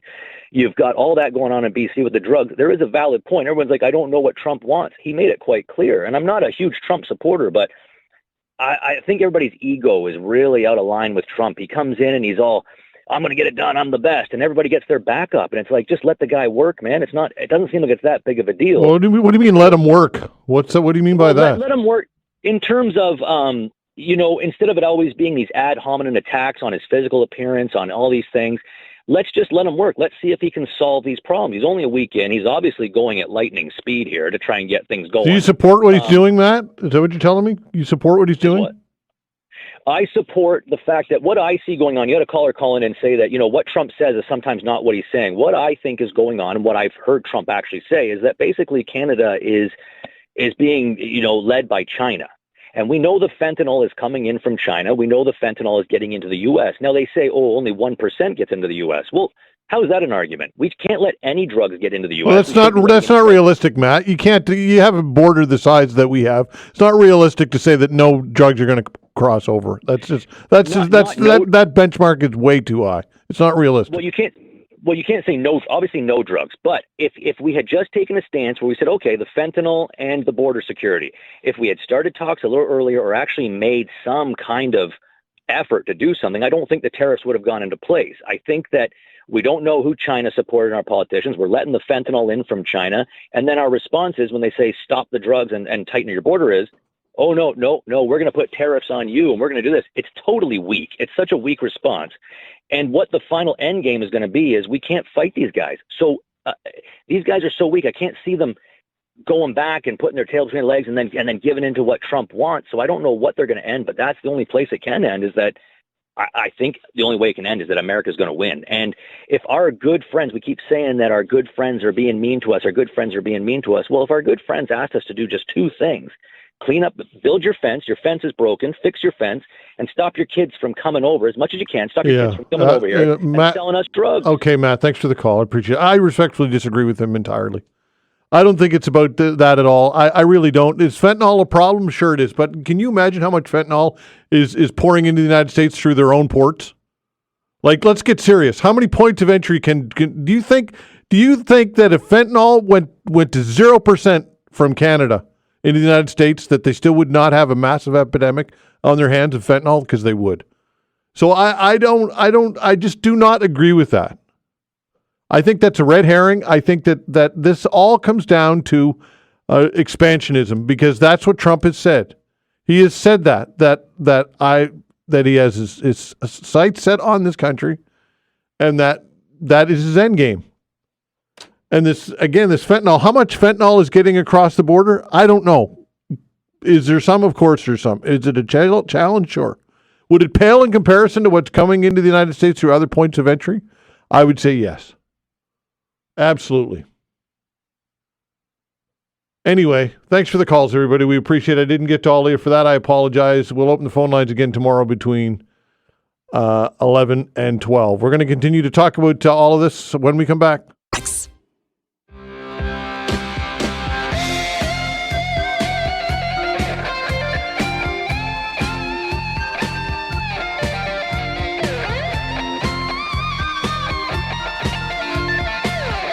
All right, joining us is Mitch Raymond, Canadian Manufacturers and Exporters Vice President for Nova Scotia. Mitch, thanks for joining the show. Great, thanks for having me. Okay, so I can only imagine how what type of stress a lot of your members must be in right now, right? Absolutely, it's been stressful for a couple of months, and quite honestly, the weekends and the announcements, and yeah, it's absolutely uncertain times as they describe it. All right, what are some of the biggest challenges that your members are facing right now? Well, our members are facing the challenges of really, 65% of our trade here for manufacturers go to the U.S. A lot of the sector, there's a lot of integration, as you probably know, with automotive organizations, for example, like Michelin, one of the biggest employer in terms of private sector manufacturer in the province here. They do a lot of dealings, of course, with the sectors in Mexico and U.S. So, I mean, those are the kind of things, and even small, like our seafood sector, agriculture, forestry, extremely close ties with the U.S. in terms of, customers.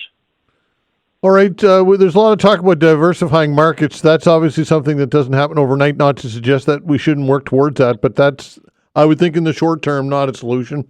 What are your thoughts on diversifying of markets? Yeah, absolutely. I mean, once again, is with 65% being, as they say, all the eggs in almost one basket here is, I know as an association with government as well as, work together. I mean, these things, like you said, do not happen overnight. To build other relationships, for example, around the world. Those things are ongoing to build more of that ability. But quite honestly, if you look around the world, those different countries already have their own markets. So really, the whole thing is it's something that we always look at, and quite honestly, we need to look at a lot harder now with this uncertainty with our partner the U.S. partners. Have we put too much trust and faith in this relationship with the United States, Mitch? Well, it's a difficult one. I wouldn't say we put certain things. I think this is on Canada to do, is complacency. So I don't want to say, because I mean, really, our partners, just because of a different administration in places, the people, the companies, quite honestly, that connection is still as strong as ever. It's just we're dealing with a different policy than we're used to. So what I can say, though, for example, is Canada and our sector, the complacency in terms of even markets, productivity here, productivity emergencies is hopefully this is an eye-opener for us to, get our own house in order, so to speak. So I think with this one here is, we see energy, we see patriotism, love to see this. So we need to continue, and that goes with buying local. Everybody should be buying local as much as possible, what they can afford and what they have availability to. But, during the pandemic, there was a big push for local. But then all of a sudden, once again, as we get out of these things and we become complacent. So I think that's the biggest thing, messaging for Canadians right now. Right, but I heard somebody I can't remember the exact analogy, but it said we can't eat our way out of this. We can't eat enough apples or enough blueberries or whatever. And I think that the message is basically we need other markets. We're not big enough. The economy of scale will not fix this. What are your thoughts? No, fair statement. Like I said, that's always a priority to build your markets and to work closely with, once again, with the Trump administration to, kind of work our way through this. But, the whole thing is there's no magical solution right now. And that's the whole, that is one of the priorities here. I know with CME, we've always talked about, we need more of a strategy. Like we are comfortable with our markets right now. There is some activities that government's doing in terms of, supporting and getting into other markets, but, those things don't happen overnight. So it's just that kind of, a kind of environment we're in right now. Okay, logistically, tell us about some of the logistics of collecting the tariff and paying the government and all this stuff. How does this work? I mean, we know that red tape is a massive issue and something that we've worked on getting rid of, and here we're just added a bunch more red tape. And I could only imagine logistically this is a challenge. Absolutely. It's a nightmare, quite honestly, Todd. Some of the things, even with the steel aluminum tariffs back in the first administration, Trump administration, is, there's companies out there to say, well, what is it? Are we collecting it? Which, ultimately is that the tariffs are collected on the U.S. side in terms of it's collected through whoever's purchasing it. But, those kind of things is if they're getting more cost to them, they're going to come back to the producers, the manufacturer, and say, well, geez, now, it's 25% more. Now we need to negotiate. And some may even have contracts in place that says, for example, here's the final costs when you receive it. But these add tremendous amounts of more logistical, administrative, red tape nightmare. So these things here, even though they're not being mentioned, quite honestly, is a concern for companies, because during the steel aluminum tariffs, we've seen, to get payments, and for example, if we do retaliatory tariffs, is we're going to be collecting on our side, and then that has to be, followed, administered, and flowed back to hopefully the companies that are getting hit. So once again, is not a good red tape reduction initiative by any means. That's why free trade is always the best approach, and more of the easiest to cut down on red tape, quite honestly. So. All right. So what's the, prognostication? What's the prediction when it comes to survivability? How nobody wants to see anybody go to business, but we know that some businesses likely will probably not survive this. What are your thoughts on, I don't want to be a doomsdayer, but what are your thoughts on the long-term viability of manufacturers and exporters? Well, once again, as Prime Minister Trudeau is talking, it sounds like, for example, there's discussions that might have been agreed with Mexico, with the president meeting with the president of Mexico. Mm-hmm. So, quite honestly, the doomsday thing is, this is definitely a serious situation that we're in. What makes it serious is the fact is the uncertainty in terms of how long it can last. Quite honestly, it seems like the goalpost keeps moving. So I heard the previous person talking about borders and fentanyl, but what we've been seeing here is the goalpost keeps moving. Now there's some other discussions around, for example, banks, Canadian banks or Canadian financial institution not allowing that. So when you have those kind of moving goalposts, we need to be prepared, quite honestly, here in Canada. And I think we are. There's some companies that are going to have some challenges. With Prime Minister Trudeau, as well as, a Team Canada approach, everybody's that could be in government saying the same thing. We need to protect, we need to support, very similar to the pandemic packages in terms of relief. So I think with this one here and we need to work together because, some companies, for example, may need more help. More sectors will need more help than others. So it really is an all hands on board. That's how we describe it, as that we need to work together closely with our sector, government, and other partners to make sure we're really doing as much as we can to safeguard us in the interim. Yeah, and it doesn't help that we've got, of course, a vacuum of leadership when it comes to government as well in Ottawa, and that's that. I know this isn't a political conversation, but politics always enters into these things, and it's got to be a concern, I would think. Well, it is. I mean, even businesses, talking about, we're dealing with this here in terms of, the leadership.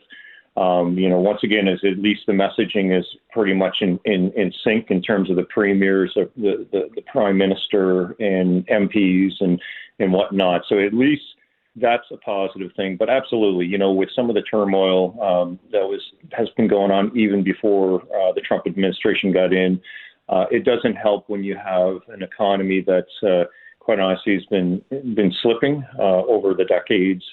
And really, leadership is what we need now to deal with what's going on with our closest trading partner, quite honestly. Okay, Mitch, listen, I appreciate your time. I know it's a difficult day, but we'll do it again. Thank you. Absolutely. Thanks. All right, take care. Mitch Raymond, Canadian Manufacturers and Exporters Vice President for Nova Scotia. I'll talk to a business owner when we come back. Thanks.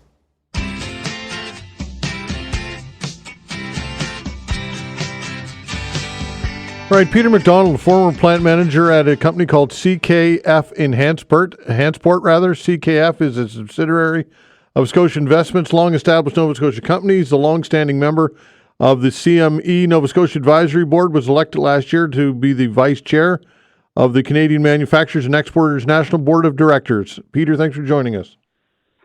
Thank you, Todd. Great to talk to you. All right. So, look, I'm not going to ask a dumb question. Have you ever seen anything like this? Because obviously you haven't. But what are your thoughts kind of percolating through your mind as we go through these troubling times right now?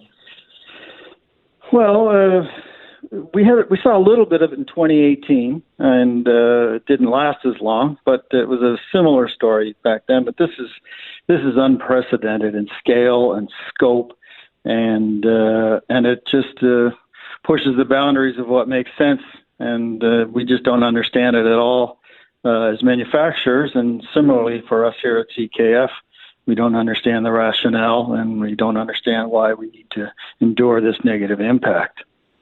All right, so it's pretty clear, though, is it not, that Donald Trump, should we take him at his word that it's about expansionism? I mean, do you agree with that, or? He's made it pretty clear that he wants to cripple us economically. Well, that appears to be his reasons for this, but I don't think we fully understand the real reason, what he really wants. And I think back in 2018, we had an idea that he wanted, a better CUSMA agreement. And once we figured that out, we were able to negotiate and end any threats of tariffs.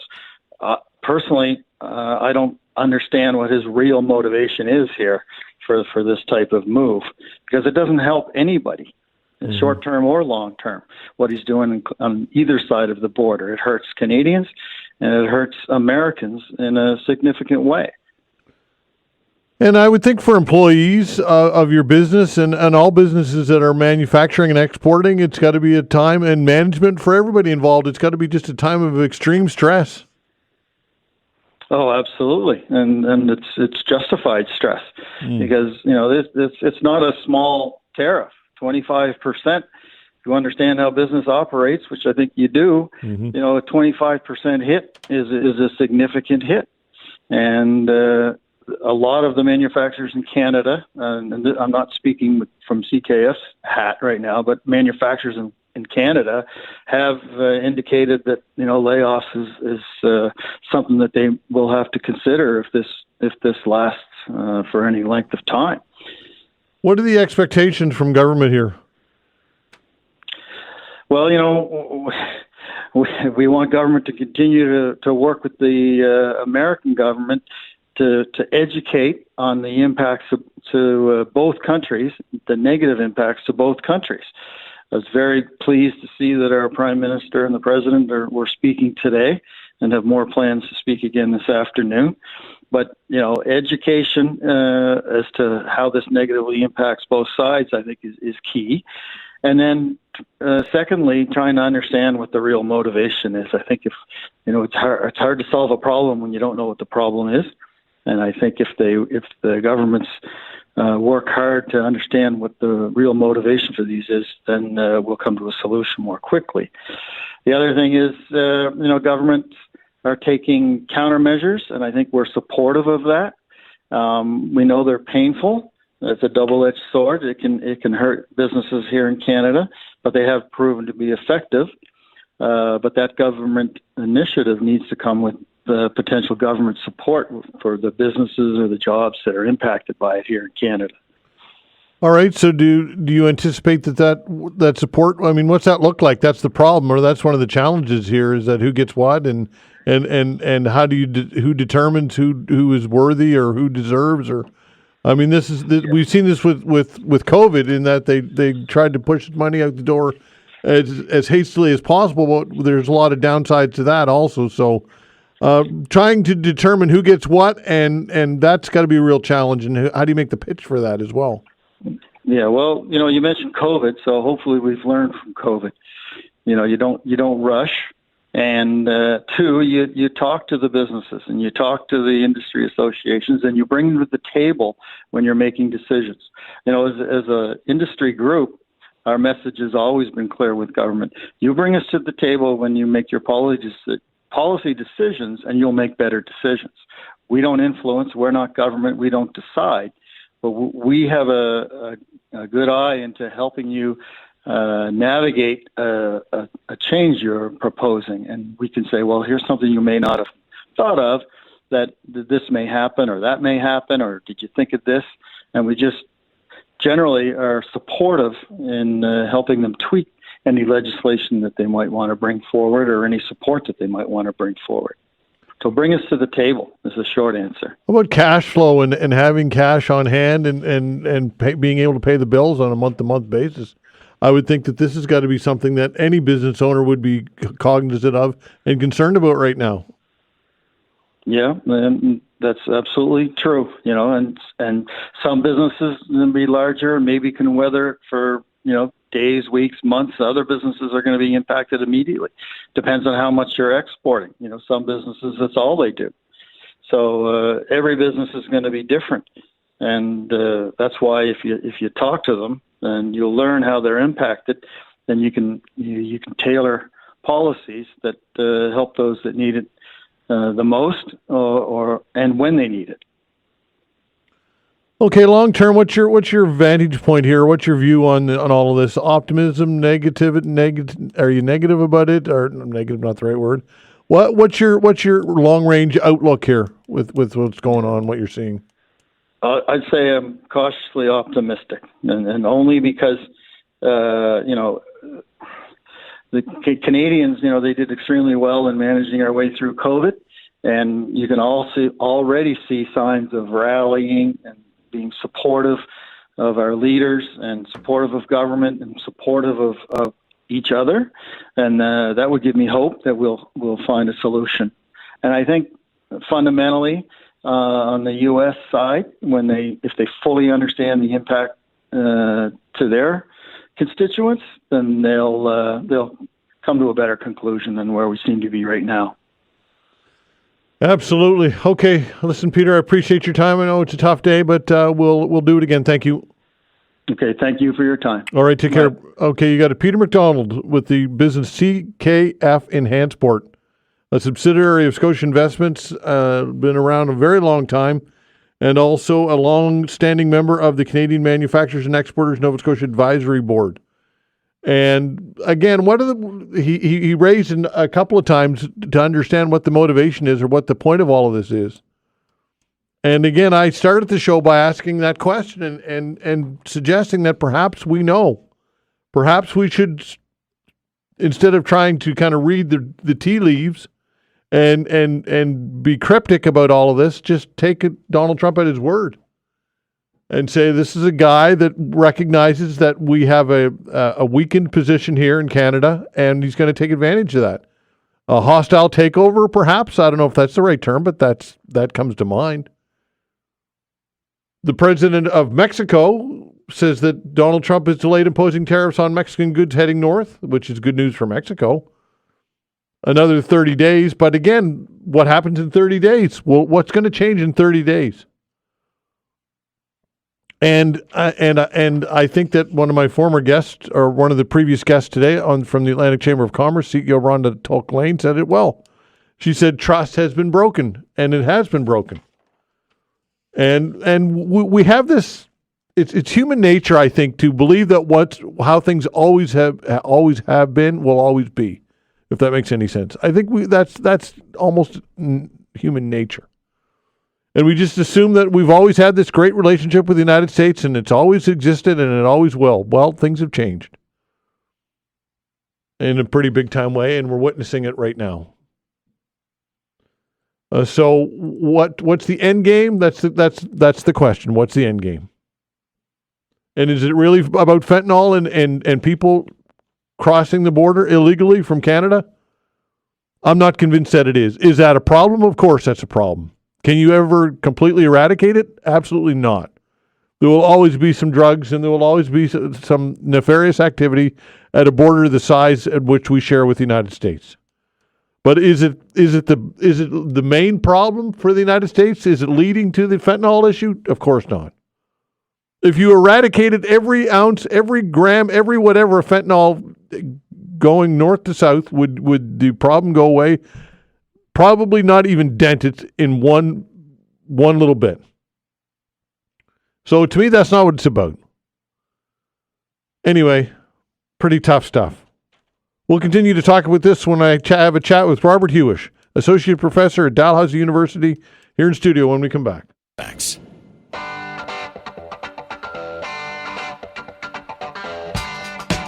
All right, joining me here in studio is Robert Huish, Associate Professor at Dalhousie University. And Robert, thanks for coming in. We appreciate your time. Good afternoon, Todd. Good to see you. All right. So obviously, tariffs. That's this is the topic du jour, and for good reason, right? It's going to impact everybody in some way for the next 4 years. And I think if we all take a deep breath, we just realize this is only the second week that Trump has been in power. And how much anxiety are we as Canadians, our partners in Mexico, and now European countries are going to be in the crosshairs next for this. This is really us being the sounding board for Trump's new approach to foreign policy around the world, as opposed to doing rules-based negotiations or treaties that have existed in the past, including those with his own signature, right, that was only signed, 6 years ago? Rip up, tore up, bully, and worry later about the consequences of it. Okay, so speculation as to what the end game is or what's going on here, is that important to identify what the end game is, do you think, in your opinion? I think so. And I think the end game for Trump is what he said after he met with Trudeau in Mar-a-Lago: break Canada economically and make them a 51st state. Now, that is the most ham-fisted, over-the-moon, impossible thing for him to do, because there's no way of actually achieving that, physically. Can you imagine one Department of Motor Vehicles all the way from St. John's all the way to Victoria? That would be one among many nightmares. And we're the fact that we are a $2.3 trillion economy, 40 million people, we're a G7 nation. The idea of just pushing our sovereignty around like that should be offensive to every single person in Canada, regardless of political stripe right now.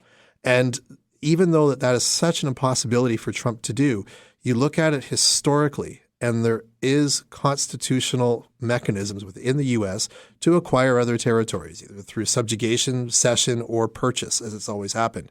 And what we have to realize here is that when Trump is making these tantrums, what is it like? Does he have anything dangerous near him when he's doing it? And if he's talking about pushing another sovereign nation to break economically, to then get into an agreement of cession to join the United States, either as a state or as an overseas territory, remembering that the U.S. has 15 overseas territories, that's the basis for the negotiations going forward. It's not about appeasing them. It's not about fentanyl issues, which are minuscule on the Canadian side. And even today, Mexico has said, look, we're addressing it. We're putting soldiers at the border. We're going for it.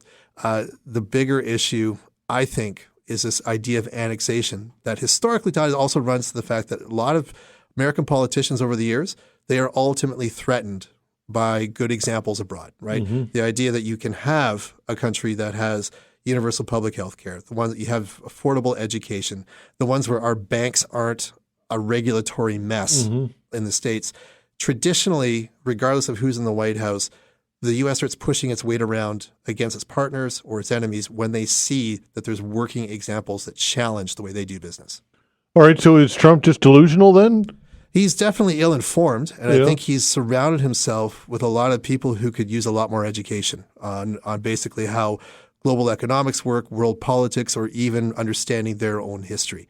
The thing with it, with these tariffs coming in right now, we're seeing, again, Canada being the sounding board on this. And usually the world is pretty used to Canada being that friendly global player, right? We're rules-based order. We're democracy first and foremost. We work with our partners.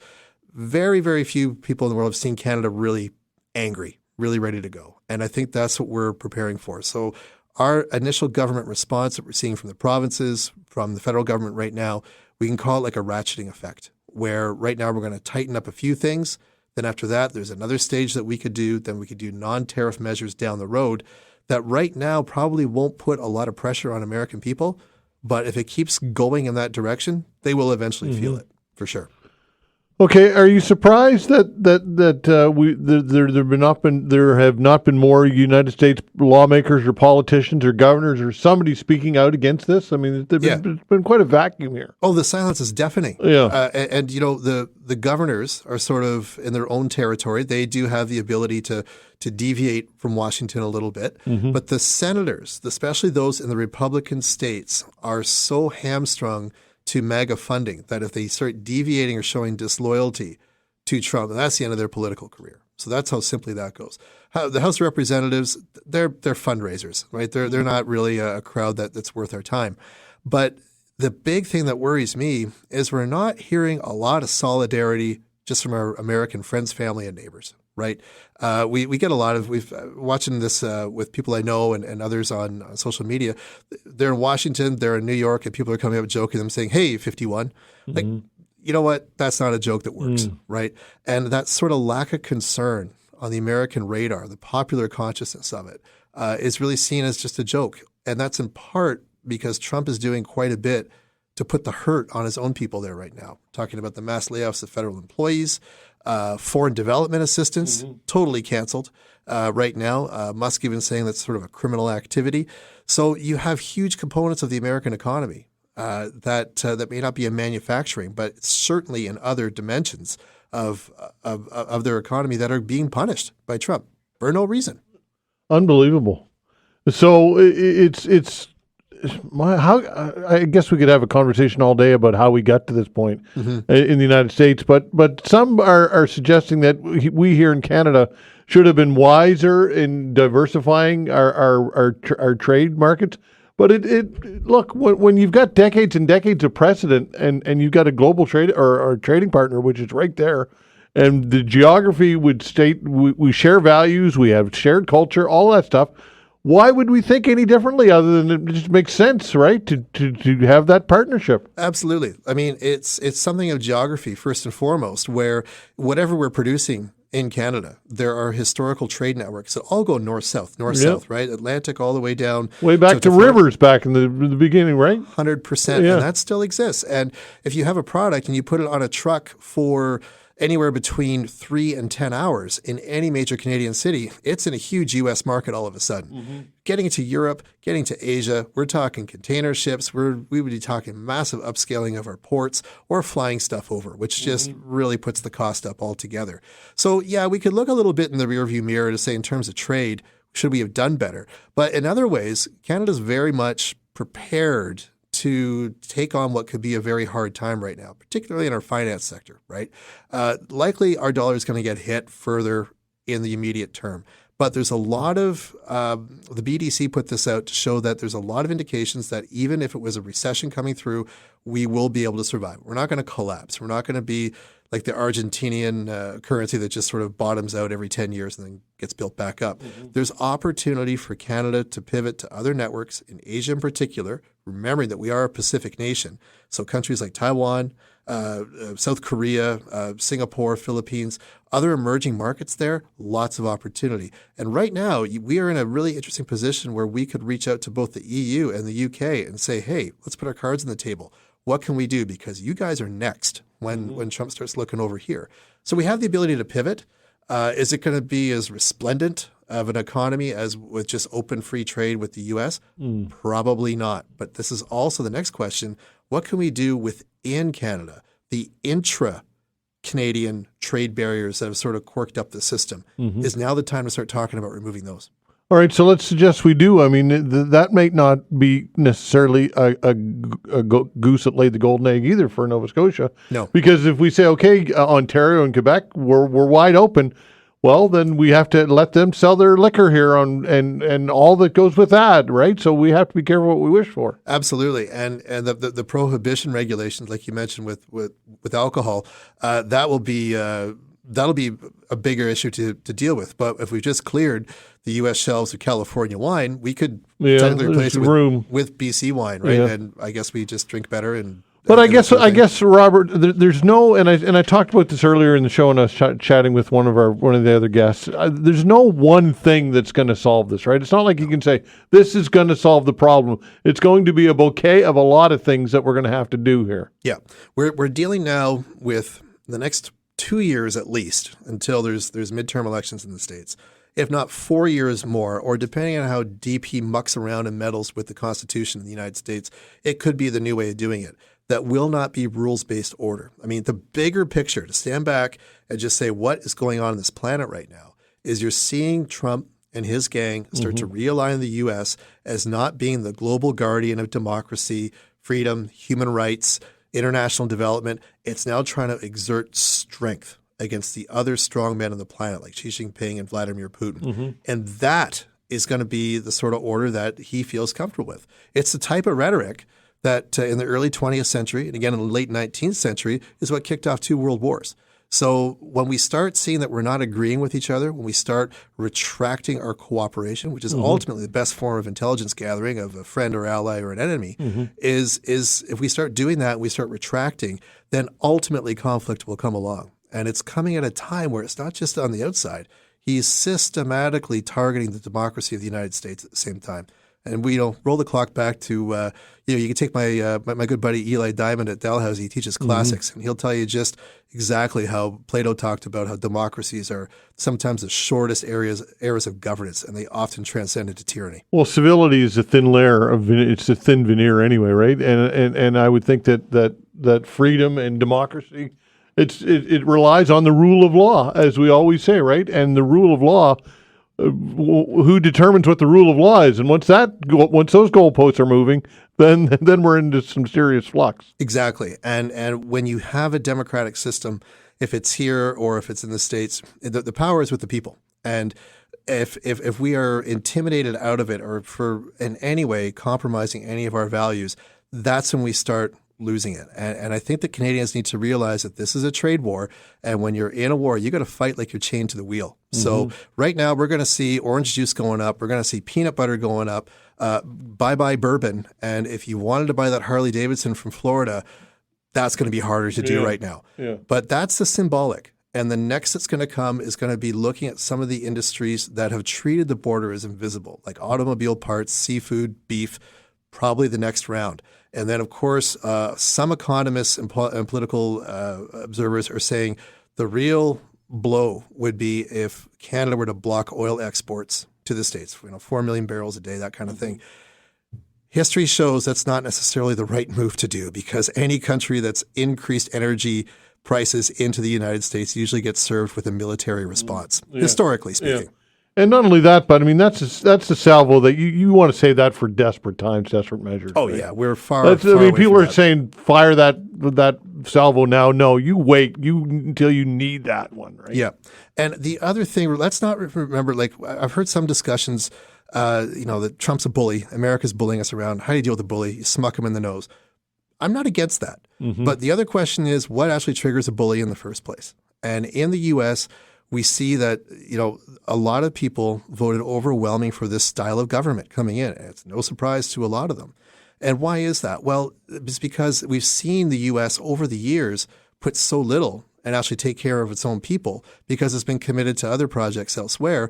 And as a result, people have invested their frustration into basically this form of anti-democracy that we see from Trump.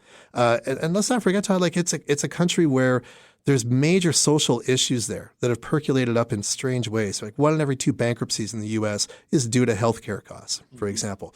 You've got issues with mass shooter events, school shootings that we don't have here. You even look at health indicators, right? That maternal mortality rates are 2 times higher in the U.S. than they are in Canada. And if you look at African American and Hispanic populations, they're 3 times, right? They're the only country in the G7 to have declining health indicators in almost every single era. And so that's frustrating. Canadians wouldn't put up with it. And no doubt that we see that the U.S., the Americans have put their frustration in a character who may have been bombastic and comedic, and they may have thought, oh, he's half taking it seriously or not, but has got a lot of dangerous architecture around him to make these really ill-advised claims start to put the hurt on other people around the world. Yeah, absolutely. It's just there's so many ways, so many angles that you could take. As you were chatting, 2 or 3 or 4 things crossed my mind. But when it comes to I guess hurting them where they hurt, or hurting them where the most, Elon Musk, we see that Premier Ford and is canceling a massive contract in Ontario with Elon Musk. There are things we can do, I guess, that can be strategic and pinpoint like that, right? Absolutely. And when you look at strategic response, 2 ways to do it. Do you do it through a rules-based approach, looking at the enforcement of existing treaties, regulations, trade negotiations that can be undone or revamped, something like this? That's the one way to do it. But then there's also the element of non-rules based. I mean, what sort of radical actions would we take to put the hurt on the Trump administration? That's where it gets dangerous because you can't predict the response. So even before, if we were to do anything so extreme, like, I don't know, banning U.S. Commercial aircraft over Canada from going to Europe or Asia, that would slow the whole thing to a grind. We couldn't predict the response of that, which is why things like redefining trade, imports, canceling contracts, that's still in a world and realm of business that Trump allegedly understands and can negotiate back to. All right, so I'm kind of getting from you a bit of I don't want to say a positive vibe here, but there's some reason for optimism here? There is. And I think that we have to remember that we are G7 nation, $2.3 trillion economy. We have strong public institutions that are rules-based. And we will be able to survive whatever gets chucked our way, right? If it's however it is, we can find new markets with each other. We can find new markets in Europe. We can also be very strategic and offering opportunities for Americans to do better, right? What else do Americans need? They need healthcare, right? They're not very good at providing public healthcare. We are. They also aren't very good at providing affordable higher education. Could it be that we see in Canada, a lot of universities are complaining that we have lack of foreign students coming in? Hey, why don't we drop tuition for American students down to our domestic rates or near it, bring them up here, and then we can actually talk about these ideas with a bit of sensibility as opposed to what they're being exposed to in the States right now. Wow. Very interesting, Robert. Thanks for coming in. I appreciate your insight, and let's do it again. Absolutely. Can't wait for it. All right, take care. Robert Huish, Associate Professor at Dalhousie University. We'll be back.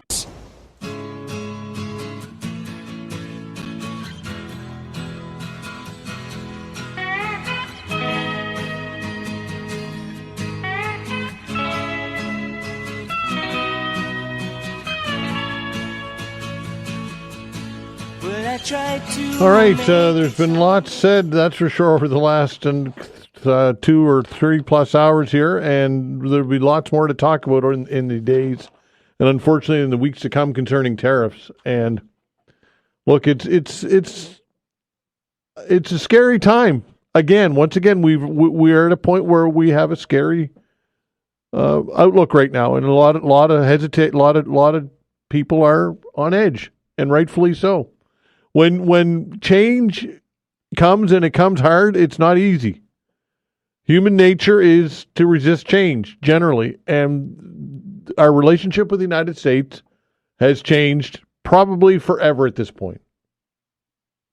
right? We had this false sense of brotherhood or sisterhood or whatever you want to call it with the United States, that they would always be there for us. And look, we have in some ways done this to ourselves. In some ways, we can't sit here and just simply, I'm not condoning by any stretch what Trump is doing. Quite the opposite. I think it's horrendous. But for decades now, we have been laggards militarily in defense. We have. And I say that being somebody who served in the Canadian Armed Forces. And it's not a shot against anybody who is currently in the armed forces, whoever it was. But when you look at our commitment and to defense, we have been absolute laggards. Why? Because we've been allowed to. Because it's been okay. The U.S. has always just said, okay, they're there. Don't worry about it. Doesn't matter. Now, if we were spending 2.5% of our GDP on defense, would things be different today? Would Trump be any different today? If we were to spend another $10 billion on our border, would Trump be singing a different song today? I don't know that he would be. I circle back to where I started the show, and that is that we have to take him at his word, unfortunately, and that it's about expansionism. The United States and Donald Trump, he sees us as basically somebody, as a country, as an entity that he can control and manipulate and potentially take over without even thinking about the ramifications. I mean, you listen to the last conversation that I had with Robert Huish with Dalhousie University, very well spoken. He made it pretty clear that it's virtually impossible. The concept of us becoming a 51st state is ludicrous in many ways. But despite that, that is what Donald Trump has in his mind when he wakes up in the morning and he thinks about Canada. He thinks about us becoming part of them. And that's where we're at. And I'm not sure what else we can add to that other than to say that we have to fight and battle it. And how do we do that? Well, first of all, we need to get a government. And that's where it starts. A federal government. Because right now we basically, for all intents and purposes, don't have a government. We've got a cabinet in place and a prime minister who's still there, but they're only there till the end of March, and that's it. So we got to figure that part out next. And throw into all the mix Doug Ford, the premier of the largest province by far in Canada, calls an election. Unbelievable. Anyway, folks, listen, we're going to continue to pivot with this story and stay on top of it in the days to come. Hopefully there's some resolution, but I don't know. I'm not sure what else I can add other than try and be optimistic, I guess. Thanks for listening. Thanks to Vanessa Van Ness as well on the other side of the glass, the control board, doing a fine job as always. We're back tomorrow at 10 o'clock. See you then.